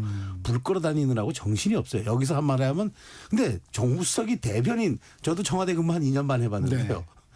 대변인 브리핑을 정무수석이 저렇게 소화기 갖고 다니면서 끄는 거 저는 사실 이건 처음 목도합니다. 그러니까 이걸 홍보 라인에서 정리가 안 되는 거예요. 그러니까 이게 강유정 대변인이 최소한 이 브리핑할 때 수석하고 상의를 하는데 홍보수석하고 아마 상의도 안 하는 것 같아요. 그렇지 않으면 이게 말이 안 되는 거예요. 이걸 정무수석이 정무적 판단 때문에 불 끌어 다니고 있는 거잖아요. 그래서 진짜 이게 저 윤석열 정부 때는 이제 우리 이제 정치 평론 업으로 하는 사람들이 굉장히 극한 직업이었다고 평가를 받았는데 여기서는 이제 우상호 정무수석이 가장 힘든 역할을 하고 있는 것 같아요. 왜냐하면 대통령의 말은 5년 단임제 대통령제에서는 최종 상태를 의미하는데 그 말을 전달하는 유일한 사람이 대변인이잖아요. 공식적인 창구가. 근데 이분이 너무 많은 해석과 억측을 낳게 하는 발언들을 해요. 그리고 그게 부담스러울 땐 또 주워 담고 심지어 속기록에서 삭제까지 해서 다시 재배포하다가 또 기자들이 항의받고 다시 원복시키는 그런 상황이 벌어지는데 저는 그 원칙적 공감 이제 그러니까 그 강유정 대변인은 조금 말을 아낄 필요가 있다. 그리고 특히나 대통령의 말을 해석의 여지가 담길 수 있는 그러니까 해석의 여지가 담기는 게 있을 게 있어요. 그거는 이제 어떻게 약간 좋은 의미, 좀 포지티브한 거. 근데 약간 이게 정치적으로 해석될 만한 그런 이야기들 안 하는 게 좋아요, 대변인은. 근데 그거를 그 경계와 선을 강정 대변인이 왔다 갔다 하는 것 같아요. 근데 그게 기자들이 다 지켜보고 있는데 말을 정정하는 건 당연한 겁니다. 어떻게 보면 말이 이런 식으로 해석되면 이건 아닌 것 같습니다 하고 이제 정정해 주는 건 그런데 이 속기록에서 그걸 삭제하면서 기자들이 조금 이러면 아닌 거 아니냐 뭐 했던 것 같아요. 속기록 삭제가 조금 그랬던 것 같습니다. 어떻게 그러니까요. 보세요? 예, 그러니까 좀 미숙했던 건 맞는 것 같아요. 그러니까 이게 전체적으로 지금 대통령실 이제 특히 이제 홍보 라인 쪽에 얘기를 좀 들어보면은 강효정 대변인이 과부하가 굉장히 걸린다라는 거예요. 그러니까 홍보수석 이규현 홍보수석은 브리핑 한 번도 안 했잖아요. 공식적으로. 예전에는요. 홍보수석도 브리핑을 종종 했습니다. 예, 홍보수석 대변인이 더 많이 하지만은 홍보수석도 하고 뭐 이렇게 번갈아 가면서 하는 게 이런 게 있었어요. 부대변인이 할 때도 있고 막 이랬는데 거의 지금은 강효정 대변인이 다 해요. 이게 과부하가 걸리는 게 하나. 홍보수석 뭐 얘기를 좀 들어보니까 좀 더 이렇게 기자들 상대하는 것보다는 뭐라고 해야 되나 공식적인 그러니까 근본적인 이 공보의 시스템을 자기가 고치는데 좀 더 골몰해 있다라는 얘기가 있어요. 그러니까 네. 그런 것들을 하는 게 나의 임무다라고 하니까 강효정 대변인한테 과부하가 걸린 것도 맞고. 그리고 예전에 이제 하고 다르게 예전에는 비공개로 했잖아요, 이거를. 네. 그런데 이거를 다 공개로 해야 되고 현안 매일같이 이렇게 현안이 나오는 거야 하면은 예전에 노무현 정부 때 천호선 대변인이 그렇게 했는데 그때는 거의 모든 그 부처가 다 붙었어요. 이 천호선 대변인이 이 브리핑을 하나를 하기 위해서 거의 다 붙어가지고 이건 어떻게 얘기하고 근데 제가 지금 용산 쪽에 들어보니까 그런 분위기는 아니라는 거예요. 그러니까 그러면 이거를 이 모든 사안에 대해서 물론 다 파악을 대변인이 해야 되지만은 물리적으로 한계들이 있을 수 있어요. 근데 이게 이렇게 딱 붙어줘서 체계적으로 따다닥 안 되니까 이런 실수가 나오는 거다. 제가 보기에는. 그렇게 봐서 이거는 점검을 한번 해봐야 돼요. 그러니까 강효정 대변인이 실수한 건 맞는데 뭐 사퇴하라고 하는 것까지는 너무 좀 과하게 그냥 정치 공세라고 보고 어쨌든 용산 대통령실에서는 이게 반복되지 않도록 그리고 우상호 정무수석이 이제 내려와서 이제 뭐 약간 이거는 익명으로 써줘라, 뭐 이거는 내 실명으로 써줘라, 뭐 이렇게 막 왔다 갔다 하면서 얘기한 건데 가장 저는 정보 보고 올라온 거 보고 제 눈에 띄었거든. 거는 사실 제가 어제 불을 끌어 내려온 거거든요. 이렇게 정확하게 자기 본인 입으로 불을 끌어 내려왔다고 얘기를 했어요. 최선 평론가가 말씀하셨듯이 진짜. 불 끌어다니느라 바쁘구나. 여기 정청래 대표도 만나야 돼. 뭐 누구도 만나야 돼. 극한 직업이라니까 지금. 근데 권력에 지금 제가 보기엔 2인 장관은 확실해요. 거의 힘이 지금 다른 뭐 여러 사람들이 있고 총리도 있고 있지만은 진짜 정무수석이 제가 보기엔 거의 2인자구나 지금. 정무수석이 정리 다 해주고 있잖아요 지금. 가르마 다 타주고.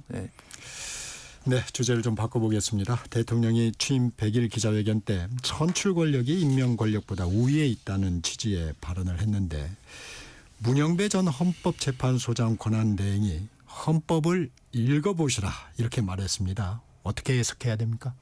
그건 진짜 헌법 읽어보니까 나오더라고요. 저기 입법권은 국회에 있습니다.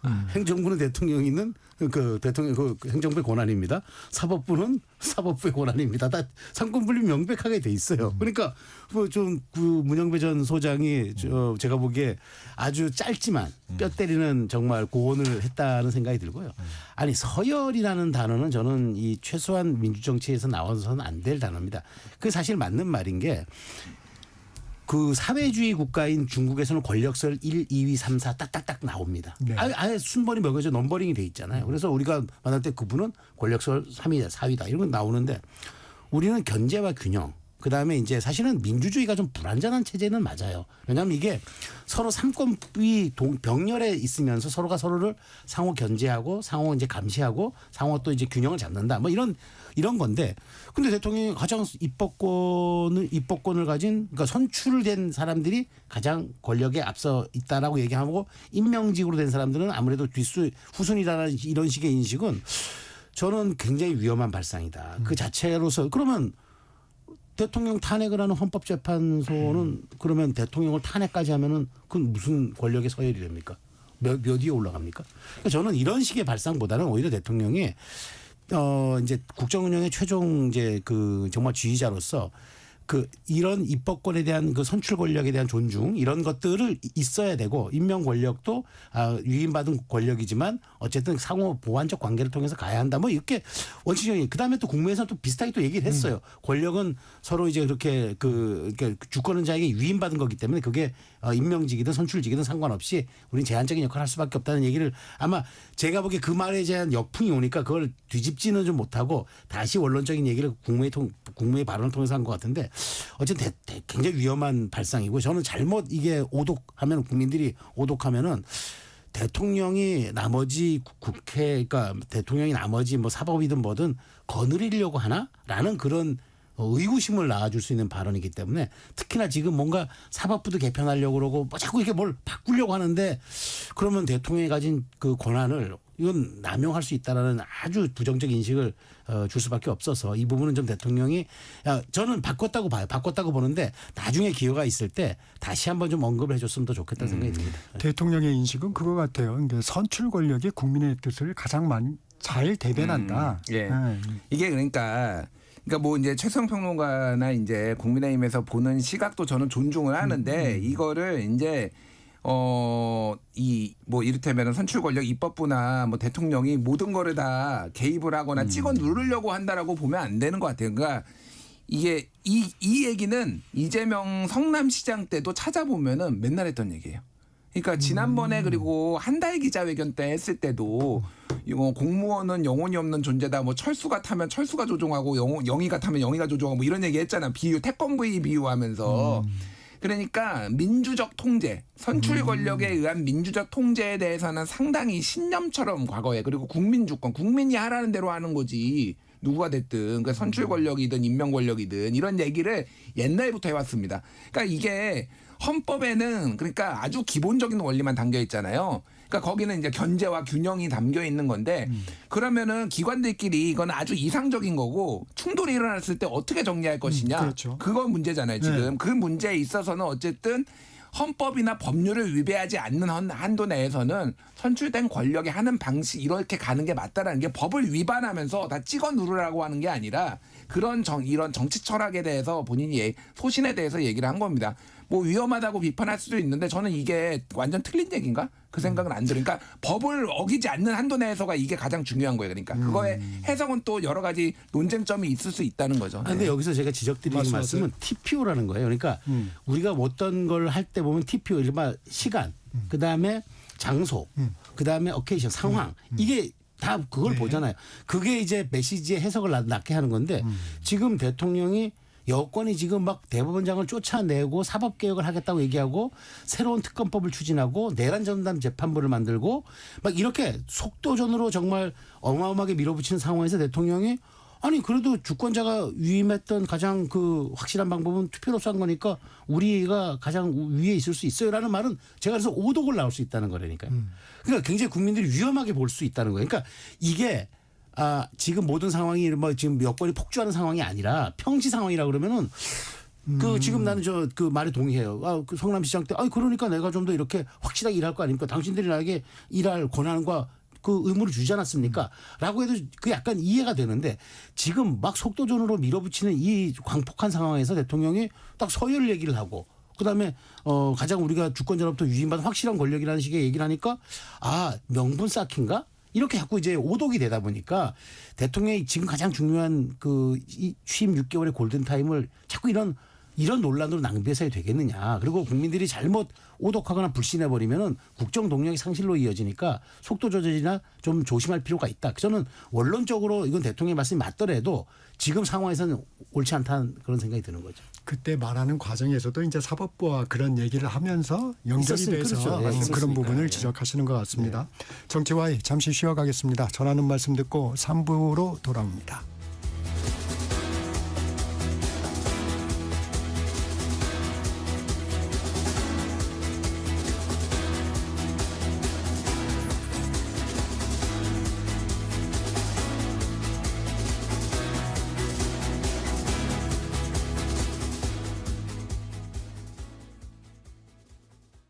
잠시 후 8시 반부터 일부 지역국에서는 해당 지역 방송을 보내드립니다. 워렌 버핏은 가치 투자, 필립 피셔는 성장주 투자, 피터 린치는 장기 투자. 방법은 달라도 목표는 하나. 성기영의 경제쇼가 성공의 길로 안내합니다. 깊이 있게, 명쾌하게, 지금 이 시대 경제에 관한 모든 것을 알려드립니다. 평일 오후 4시 5분 성기영의 경제쇼와 함께하십시오.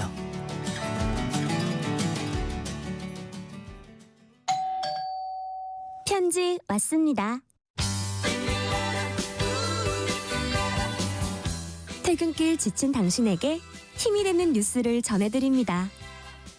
매일 저녁 5시 5분 당신과 함께 읽는 세상 이야기 KBS 1라디오 뉴스레터 K. 지금 시각은 8시 30분입니다. KBS.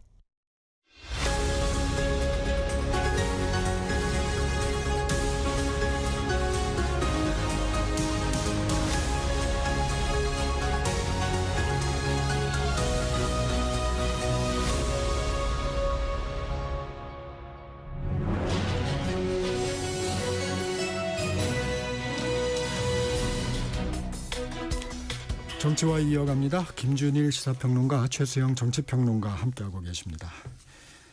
민주당이 어제 내란 전담 재판부법 발의했습니다. 법안 내용들 좀 보셨을 텐데 어떻습니까? 네. 뭐 달라진 게 없잖아요.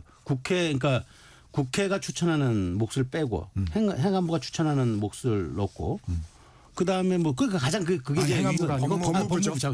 법무부. 그러니까 가장 독소 조항이라고 이제 지적했던 이제 국회가 개입한다. 이 부분을 이제 행정부로 돌린 건데 뭐 그거 하나 외에는 별로 달라진 게 없어. 물론 이제 뭐 변협 이렇게 추천하는 시스템은 그대로고.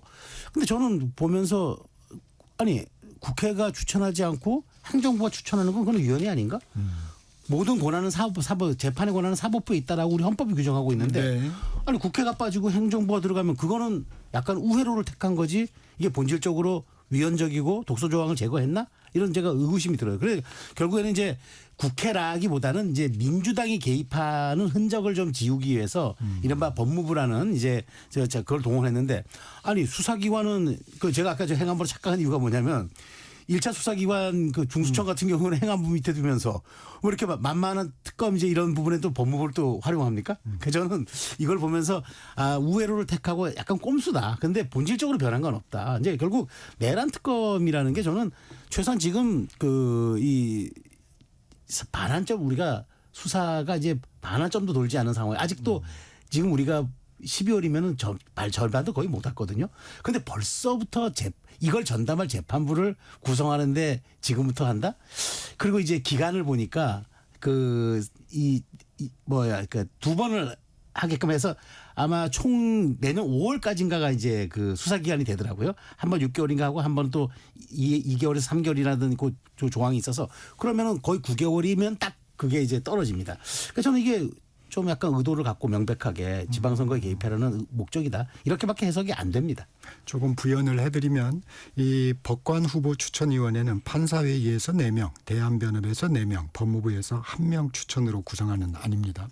민주당에서는 이거 좀 일찍 만들었어야 되는데 타이밍을 좀 놓쳤다 이런 의견도 좀 있었던 것 같습니다. 그러니까 이게 뭐 여러 가지 논란들이 있는데 이제 뭐 국회나 이제 입법부나 행정부가 이제 추천위원회 들어가는 게 맞느냐. 그러니까 그것도 이제 해소가 안 됐다라고 또 말씀하시잖아요. 그러니까 저는 이거 이제 발의 상태기는 한데 이거 만약에 통과되면은 무조건 헌재로 갈 것 같다.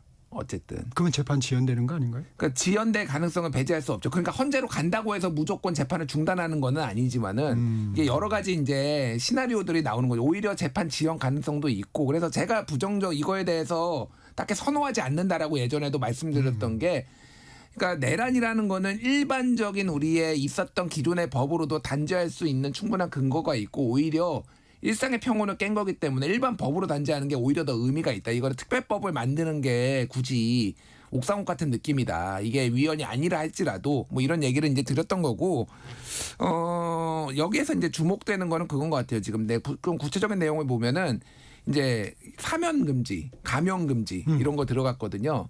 그러니까 윤석열 대통령이 이제 무기징역 사형이나 무기징역 받을 수 있는 무기징역을 또 감형을 해가지고 그러니까 직위원 판사를 못 믿겠다라는 거예요. 그러니까 감형을 해가지고 뭔가 덕지덕지 붙여가지고 이렇게 할 수 있으니 요것도 사실 저는 굉장히 눈에 띄는 부분이었고 이게 사실은 내란 특검만 하는 게 아니라 김건희 특검하고 최상병 특검도 다 전담재판부 그렇죠. 만든다라는 거예요. 그러니까 좀 과도하다 사실은.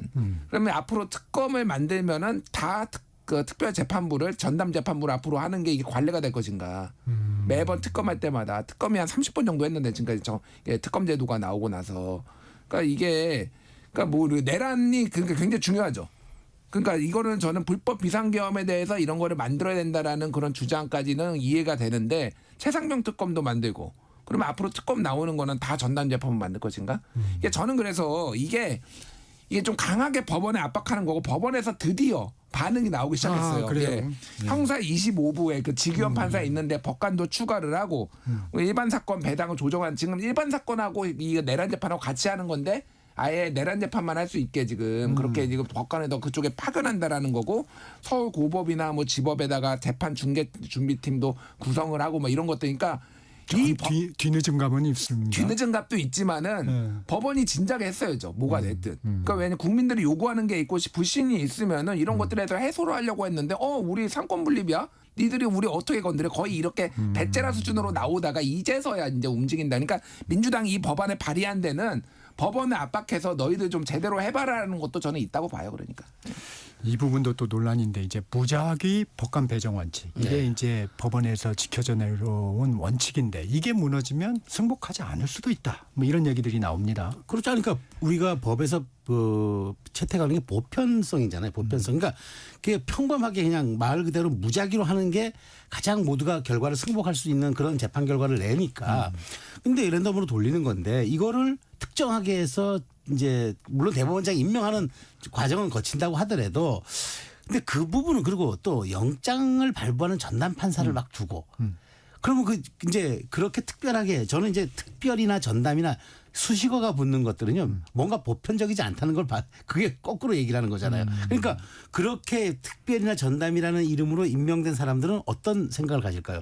거기에 부응해야 되잖아요. 거기에 그런 칭호를 붙여준 사람들의 기대에 아무래도 뭔가 좀 합치하려 하는 노력도 하지 않겠습니까? 그러다 보니까 이게 어떤 결과를 나오더라도 국민의 수용성이라는 측면에서는 전 제가 보기에 전혀 이거는 거꾸로 가는 이제 그런 결과가 나오기 때문에 이 부분을 어쨌든 저는 이 정말 이 우리나라의 사법 체계가 지금까지 헌정일해 왔던 거를 이렇게 하루아침에 바꾸는 그리고 거기에다 이름 붙이는 게 특별이니 전담이니 이런 식으로 좀 위장하고 하는 것들이 저는 오히려 그 한국적 민주주의가 진짜 민주주의였나요? 그러니까 자꾸 이렇게 보편 가치에다가 수식어를 붙이지 않는 게 저는 그게 온당하다고 생각합니다. 무작위 법관 배정 원칙 이 부분은 좀 어떻게 생각하십니까? 근데 이제 이게 추천 방식으로 하는 게 그러니까 하나의 방안이에요. 그러니까 제가 말씀드린 건 뭐냐면은 헌법에 랜덤 추출로 하라고 적혀 있지는 않아요. 그러니까 그거를 공평한 그 재판을 받아야 된다라는 이거를 가지고 이제 그런 식으로 운용을 해왔던 거거든요. 규정돼 있지는 않다고. 그러니까 랜덤 추출 이런 게 규정돼 있지는 않다라고요. 그러니까 제가 말씀드린 건 그래서 이게 뭐 우려를 하실 수도 있지만은 여러 재판관의 풀 속에서 그 중에서 또 이렇게 뭐 일종의 이제 판사 대법원장이 판단을 하고 그게 완전히 그 원칙에 배치되는 거냐. 저는 또 뭐 그거는 해석의 여지가 있다라고 봅니다. 그래서 이게 금과 옥조는 아니다. 그러니까 랜덤 추출이 무조건. 네. 근데 이것도 좀 특이하더라고요. 633 원칙. 네. 공직선거법에 적용하는 부분을 내란 이 특별재판부에 적용하겠다. 이건 좀 어떻게 보십니까? 제가 아까 말씀드렸던 기간을 그렇게 정한 게 아니 그거는 공직선거법은 다른 법과는 달리 선출을 받은 위임 권력이고 4년이라는 게 있으니까 1년 안에 빨리 끝내서 유권자들의 선택이 혼돈되지 않도록 해주라는 게 그 법의 취지잖아요. 그런데 이걸 왜 그렇게 합니까? 근데 이 633을 딱 보면요. 내년 지방선거와 연동되는 거예요. 그러니까 자꾸 오해를 받는 거죠. 우리가 오해 한 나무 아래에서 가끔 고쳐 매지 마라 하는데 지방선거가 이제 한 9개월, 10개월 정도 딱 남았는데 이 법을 특정하게 계속 밀어붙이니까 이게 633 원칙도 여기에 또 적용을 해버리고 그러면은 이제 뭐 얘기는 하죠. 이게 공직선거법도 적용되니까 더 중한 내란이라든가 이런 특검법에도 재판에도 이게 적용돼야 한다라는 명분은 붙이지만 결국 뒤돌아놓고 생각하면 정치 타임라인을 놓고 보면은 선거에 개입하겠다는 의도가 명백히 보여서 이것을 제가 아까 말씀드린 권력에 의한 현상 변경이다. 이게 자연스럽게 재판부가 우리 국민이 지금 다 지켜보고 있습니다. 아니 직위원 판사든 누구든 정말 이 국민들이 생생하게 지켜보고 있고 법에도 지금 특히나 내란 같은 경우는 중개가 의무화 돼 있는 걸로 제가 알고 있는데 그걸 어떻게 정말 말하자면 자기 마음대로 멋대로 할까요? 그러지 못해요. 그런데 이거를 강제적으로 임의적으로 정말 법을 통해서 바꾼다? 자꾸 그러니까 권력에 의한 현상 변경, 정치에 의한 사법 개입 이렇게 자꾸 오해를 받는 거죠. 633 원칙은 어떻게 보세요? 이거는 이제 나오게 된 게 주요 피의자들이 재판이 지연돼서 다 석방되는 것에 대한 우려가 크게 반영된 걸로 알고 있어요. 그러니까 이게 6개월 구속이 6개월 되면은 이제 풀려나거든요. 그러면 윤석열 대통령이 7월 10일인가 제가 정확하지 않은 7월 달에 구속이 됐어요. 그럼 내년 1월까지 결과가 안 나오면은요 또 풀려나요.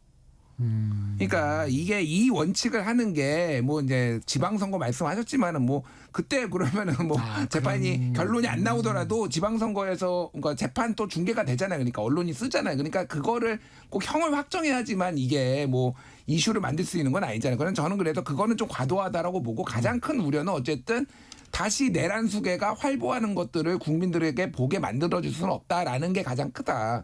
근데 634 원칙 뭐 공직선거법도 하나도 안 지켜졌는데 지켜지겠나 이게 법으로 만든다고 이게 되겠나 좀 졸속이 될 수도 있다라는 우려에 대해서는 조금 고민해봐야 된다 그 생각이 들긴 합니다. 네.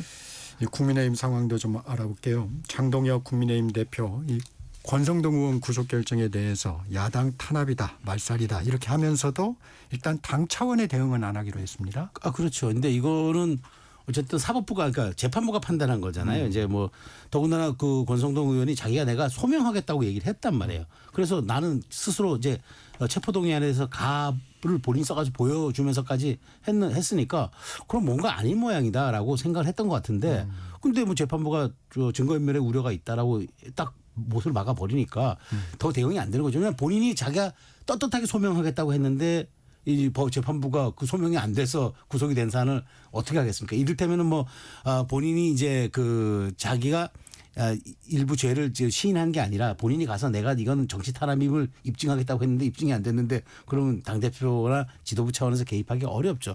저는 어찌됐건 뭐 일부 언론에서는 뭐 그건 권 의원의 뭐 오히려 승부수가 자충수가 됐다 이런 얘기가 나오는데 국민의힘 입장에서는 이 사실 특검 수사가 되고 나서 처음으로 구속된 현역 의원이거든요. 근데 이게 앞으로 전방위적으로 또 확산될 수도 있다라는 우려가 있기 때문에 제가 보기에 여기에 대해서 입장 표명보다는 내부 단속을 하는 게 오히려 장동혁 대표가 지금 할 수 있는 그런 사안이 아닌가 싶어서 입장 표명이 없는 것 같아요. 김준일 평론가님. 그러니까 뭐 야당 탄압이다 뭐 주장을 할 수가 있는데 탄압이라고 하기에는 너무 많은 증거들이 지금 이게 없는 거를 만들어낸 게 아니라 심지어는 어제 한겨레 보도 너무 재밌었는데 2022년 1월 5일에 1억 원 받은 거 두 묶음으로 해놔가지고 한쪽에는 왕자 임금 왕자 써놨다는 거 아니에요. 네. 막 이런 것까지 나오잖아요. 그러니까 이게 뭐 없는 거를 지금 만들어낸 것도 아니고 그러니까 사진을 찍어놨다라는 거예요. 그러니까 이 정도로 구체적인 정황이 있고 이를테면은 뭐 윤 후보께서 요긴하게 쓰시길 바랍니다. 윤영호 세계본부장이 권성동 의원한테 문자 보낸 거 지인한테 신뢰 수준의 지원을 했다. 문자 보낸 거 막 이게 있는데 어떻게 이거를 야당 탄압이라고 할 수가 있나요? 그러니까 여기에 말려들면 안 된다라고 이제 하는 건데 어쨌든 지금 당사 압수수색고 이제 끝났잖아요. 지금 어제 이제 명부 이제 한 12만 명 정도? 예. 지금 그래서 통일교 교인 명단이 나왔다고 합니다. 예, 그래서 이제 대조 작업하고 이제 이게 수사가 될 텐데 굉장히 국민의힘이 힘든 시간이 당분간 이어지겠다. 야당 탄압이라고 하기에는 너무 많은 증거들이 지금 계속 나오고 있어요. 그러니까 이게 통일교 쪽에서 지역당에다가 2억 1천만 원을 지금 뿌렸다라는 그런 정황도 있지. 뭐 당원 명부 지금 3만 명 들어간 거 지금 대조하고 있지. 뭐 여기에 지금 그거 1억 원 받은 거 빼놓고 쇼핑백으로 2번 더 받았다라는 거 2월과 3월에 2022년 당선 전하고 당선 후에 도대체 그 돈은 어디 진짜 받은 건 맞는지 그 돈은 어디 갔는지 거의 최대 10억이거든요. 이게 그럼 혼자 먹은 건지 지금 이것도 왕자 1억 원도 왕자 써 있는데 그럼 이건 김건희한테 간 거지 다른 윤핵관들이 나눠 먹은 건지 막 이게 계속 나올 거예요. 그러니까. 저도 여기서 국민의힘의 대응이 조금 정교해야 한다는 생각이 드는 게 뭐가 더 나올지 모르잖아요. 사실 그런 맞습니다. 입장에서 쉴드를 미리 쳐놓으면은 그 다음에 이제 방어 불가가 될 수가 있기 때문에 차라리 놔두고 지금 특검에서 어떤 게 나올지 모르고 그리고 사실은 만일 불법적인 요소가 여기 많이 개입돼서 그런 부패의 흔적이 나온다 그러면은 선을 그어야죠. 왜냐하면 당이 리빌딩하기 위해서는 불법이라든가 어떤 부당했던 모든 그 과정들이 있으면 그건 서로 절연하고 선을 그어야죠. 그래야 당이 살지 한 묶음으로 같이 가버리면은 그게 이제 대응이 되겠습니까? 아마 그런 고민들 때문에 지금 약간 말수도 아끼지만 결국엔 저는 좀 정교한 분리 대응이 필요하다는 생각이 듭니다. 이 김건희 특검 통일교 한학자 총재에 대해서도 구속영장을 청구했습니다. 정치자금법 위반 등의 혐의인데 이 논평이 좀 기대가 되는데 한학자 총재가 세뱃돈은 줬지만 거액의 정치자금은 주지 않았다. 김준일 평론가님 어떻게 보십니까? 그러니까 이게 옛날에 검사들이나 뭐 이게 떡값. 떡값. 떡값이 있었네요. 명절 떡값인데 이게 뭐 돈이 우리가 생각하는 그 떡값이 아니었잖아요. 떡값에 공짜 한두 개는 더 붙어야지 이제 이게 깜짝깜짝 놀라는 그런 거였잖아요. 뭐 떡값에 받았다. 그러니까 이게 그런 것 같아요. 통일교회 재산에서 보면은 거액의 돈은 조 단위 정도는 되는 거. 몇백억, 몇천억. 이번에 변호사들 선임했는데 확실하게 나온 건 아니지만은 인당 그 뭐 오광수 전 민정수석이라든지 이 사람들 착수금으로 한 몇십억씩 받았다라는 얘기가 파다했거든요. 이제 법조계 쪽에는. 그러니까 그러면은 지금 최대 중개 쇼핑백에 들어갈 수 있는 물리적 한계가 2개라고 하면은 10억이면은 이건 세뱃돈인 거죠. 거액의 돈이 아니에요. 한학자한테는 이게. 죄송합니다. 짧게 말씀드리면은 지시한 바는 없고 그다음에 이제 내가 거액의 돈을 주지 않은 거고 세뱃돈 정도 준 것 같아. 그게 뭐 5천 아닐까요? 지금 이제 나온 사실. 뭐 저는 그렇게 봅니다. 네, 오늘 여기까지 듣겠습니다. 지금까지 김준일 시사평론가, 최수영 정치평론가와 함께했습니다. 고맙습니다. 감사합니다. 전격 시사 듣고 계신 지금 시각 8시 45분입니다.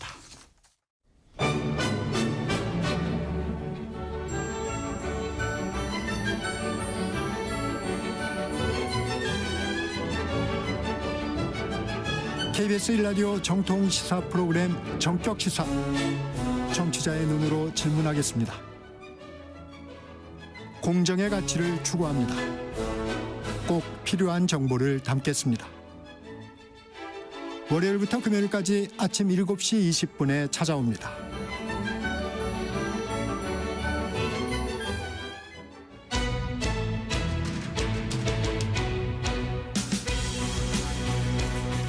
사건 속 궁금증을 풀어보는 시간이죠. 사건 Y입니다. 오늘의 사건 스토리텔러 손정혜 변호사 나와 있습니다. 변호사님 안녕하세요. 안녕하세요. 손정혜입니다.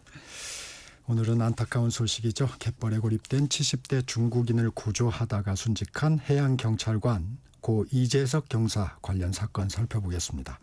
당시 상황 다시 한번 좀 정리해 주시겠어요? 네, 그렇습니다. 그 당시 2025년 9월 11일 새벽경이었고요. 갯벌에 고립된 70대 남성에 대한 구조 요청이 있었습니다. 이 남성을 구조하기 위해서 이재석 경사가 이제 구조를 위해서 출동을 하게 됐던 사건이었고요.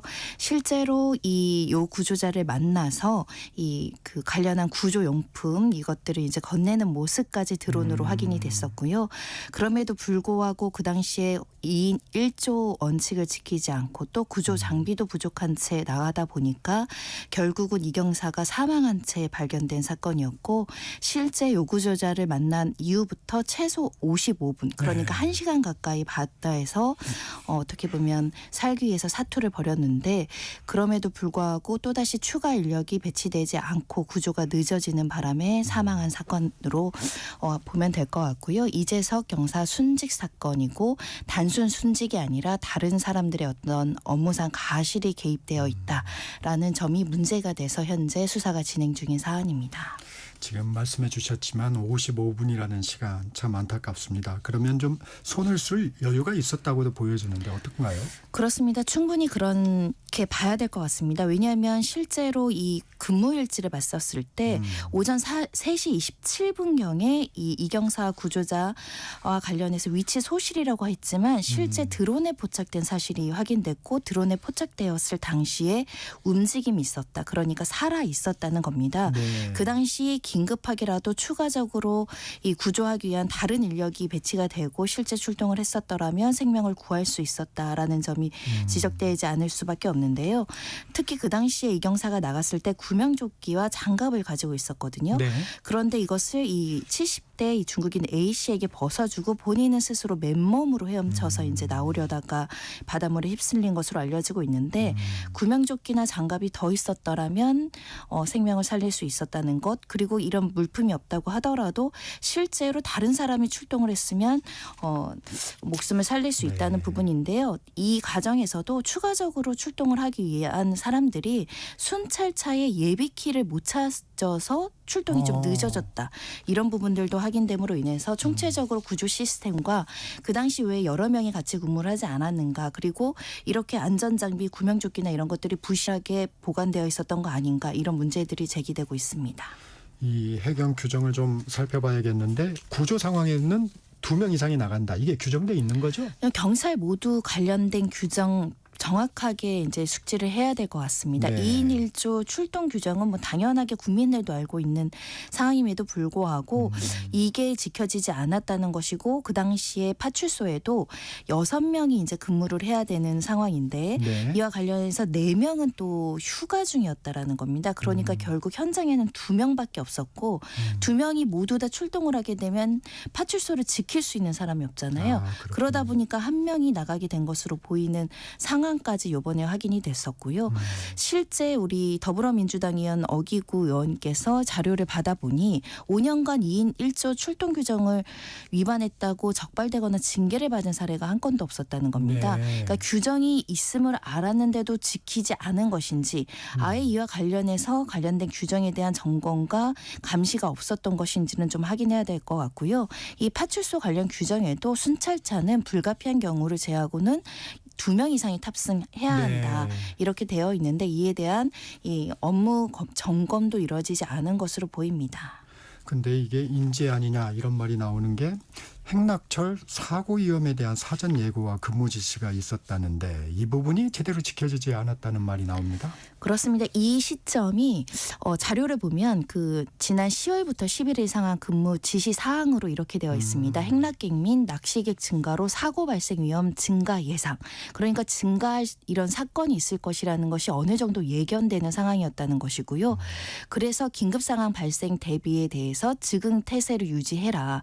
그리고 관련 정보 공유를 철저하게 하고 기본 근무를 철저하라는 지시까지 이루어졌음에도 불구하고 제대로 된 조처가 없었던 상황이라고 보이고요. 특히 사고 발생 일시는 백중사리 대족이라고 해서 연중 가장 높은 조위, 그러니까 해면이 가장 높고 그러다 보니까 이 밀물 썰물의 차이가 평소보다 굉장히 크기 때문에 인명사고가 날 수 있는 전까지 확인되는 시점이었고, 이런 공문까지 나왔다는 측면에서는 긴급 출동 태세를 유지해야 한다는 이 업무 지시 사항도 제대로 지켜지지 않았다. 그래서 실제 해루질을 하던 이 70대 남성이 고립되는 사고가 실제로 발생을 한 네. 거고, 구조 단계에서 또다시 이런 인명피해가 발생하게 된 것으로 보입니다. 이 보면 일반 시민들도 좀 의구심을 갖는 부분이 보고서에 기록된 시간이 좀 다른 것도 그렇고 휴게 인원이 왜 이렇게 많은가 하는 부분도 궁금해하는데 해경은 어떻게 얘기하고 있어요? 그렇습니다. 일단 근무일지에는 지난 10일 야간 시간에 6명은 3명씩 조를 이어서 3시간씩 휴게 시간을 부여받은 것으로 기재가 되어 있지만요. 실제로 이게 사실상 달랐다는 겁니다. 이 중에 4명이 규정보다 더 많은 휴게 시간을 부여받은 것도 이제 확인이 된 상황이었고, 이 실제 휴게 시간이 오전 1시부터 오후 4시까지라고 적혀 있지만 사실과 달랐다는 겁니다. 그러니까 6시간이었음에도 불구하고 3시간으로 축소 기재했다라는 정황이 드러났는데, 이 점 때문에 지금 검찰 측에서는 이 공문서 허위 기재로 허위 공문서 작성죄도 이제 적용을 해서 수사를 개시한 상황이고요. 네. 업무상 가실치사도 적용해서 지금 본청 인천 해경과 그리고 관련한 영흥파출소에 대한 압수수색이 진행되고 있고, 실제 근무일지, 통신기록, 그리고 해경의 구조 시스템, 내부 규정 모두 다 확인하고 있는 상황입니다. 이 해경 내 지휘 책임은 어떻게 되는 건가요? 지금 관련자 처벌이나 뭐 징계 이런 게 들어간 것인가요? 아니면 지금 그 전 단계인가요? 네, 일단 인천 해양경찰서장, 영흥파출소장이 직무에서 배제된 상황입니다. 그리고 관련한 이 간부들도 지금 수사 대상에 올랐고, 검찰에서도 검찰 5명에 대한 수사팀을 꾸려서 관련 지휘 체계에 있는 사람들에 대한 수사와 그리고 징계와 관련한 절차들이 진행될 것으로 보이는 것이고요. 네. 특히 파출소장부터 이 당직 팀장도 같은 조치를 받아서 지금 대기 발령 상태라고 알려지고 있습니다. 왜냐하면 현재 이것이 단순한 어떤 불의한 사고나 자연적인 문제로 인명피해가 발생한 것이 아니기 때문에 이 관련된 규정과 그동안의 관리 시스템이 어떠했는지, 그리고 관련해서 이 내부 규정을 위반한 점이 있는지, 이와 관련한 관리 감독 체계에 있는 사람들의 책임이 있는지를 확인해야 되는 수사와 징계 절차가 진행될 것으로 예상되는 상황입니다. 당시 해경 동료들의 내부 문제 제기도 있었죠. 그렇습니다. 동료 대원들이 사건을 외부에 말하지 말라라는 항구 지시를 받았다는 내용이 폭로가 됐었는데요. 그러니까 2인 출동 원칙이라든가 최대 3시간 휴게 규정 등을 위반했다라는 정황이 드러나자 일부 동료들이 언론을 통해서 이 파출소장이 눈물을 흘리면서 아무 말 말하지 말고 조용히 있어라. 이렇게 입을 닫게 지시했다라는 폭로가 나온 겁니다. 일단 이 이재석 경사에 대해서 뭐 영웅을 만들어주고 나중에 우리가 다 잘 살고 다 같이 잘 되기 위해서는 입을 닫아야 된다라는 측면으로 이야기를 했던 것으로 보이는데 이와 관련해서 인천해양경찰서장은 입장문을 내고 네. 진실 은폐는 전혀 없었다. 진실 규명에 최대한 노력을 하겠다고 했지만 또 동료들까지 이런 폭로가 나온 상황인 만큼 단순 업무상 가실치사, 허위공문서 작성 이외에 사건을 은폐하거나 증거를 조작하려고 했었는지 여부도 조사 대상이 돼야 될 것 같습니다. 이 영웅을 만들어야 된다. 왜 그랬을까요? 일단 이렇게 안타까운 죽음이 발생을 했고 동료가 숨진 사건이기 때문에 관련된 직원들 동료들도 무한 책임감은 느낄 것 같습니다. 그리고 유가족이 있기 때문에 어찌됐든 사람을 구하려다가 순직한 사건이니까 이미 영웅은 맞죠. 그런데 영웅을 만들고 다른 사람들의 가시를 덮는다. 이거는 허용될 수 없기 때문에 이런 발언 자체도 부적절했다라고 저는 볼 것 같고요. 유가족들도 왜 이재석 경사 우리 아들이 죽었는지 철저하게 조사해달라고 하는 만큼 한 채의 오차도 없이 오류도 없이 진상이 조사돼야 되지 않을까 생각이 들고요. 해경 본청 자체의 구조 시스템에 부실과 문제가 있다라고 한다면 이번에도 개선돼야 될 것 같습니다. 네, 대통령도 외부 독립기관서 진상조사를 해라 하고 지시한 바 있는데 앞으로 상황을 좀 지켜봐야 될 것 같습니다. 지금까지 사건와의 손정혜 변호사였습니다. 고맙습니다. 감사합니다. 정적 시사가 가을을 맞아서 프로그램을 전격 확대 개편합니다. 다음 주 월요일부터 평일 아침 7시 5분에 여러분을 찾아갑니다. 진행은 KBS 소현정 기자가 맡게 됩니다. 프로그램 개편과 함께 더 풍성하고 알찬 시사 정치 프로그램으로 보답드릴 걸 약속드리면서 많은 성원 부탁드립니다. 정격시사 오늘 순서 여기서 마무리합니다. 지금까지 정창준이었습니다. 저는 오늘 마지막 진행이었는데요. 그동안 함께해 주신 청취자 여러분 감사합니다.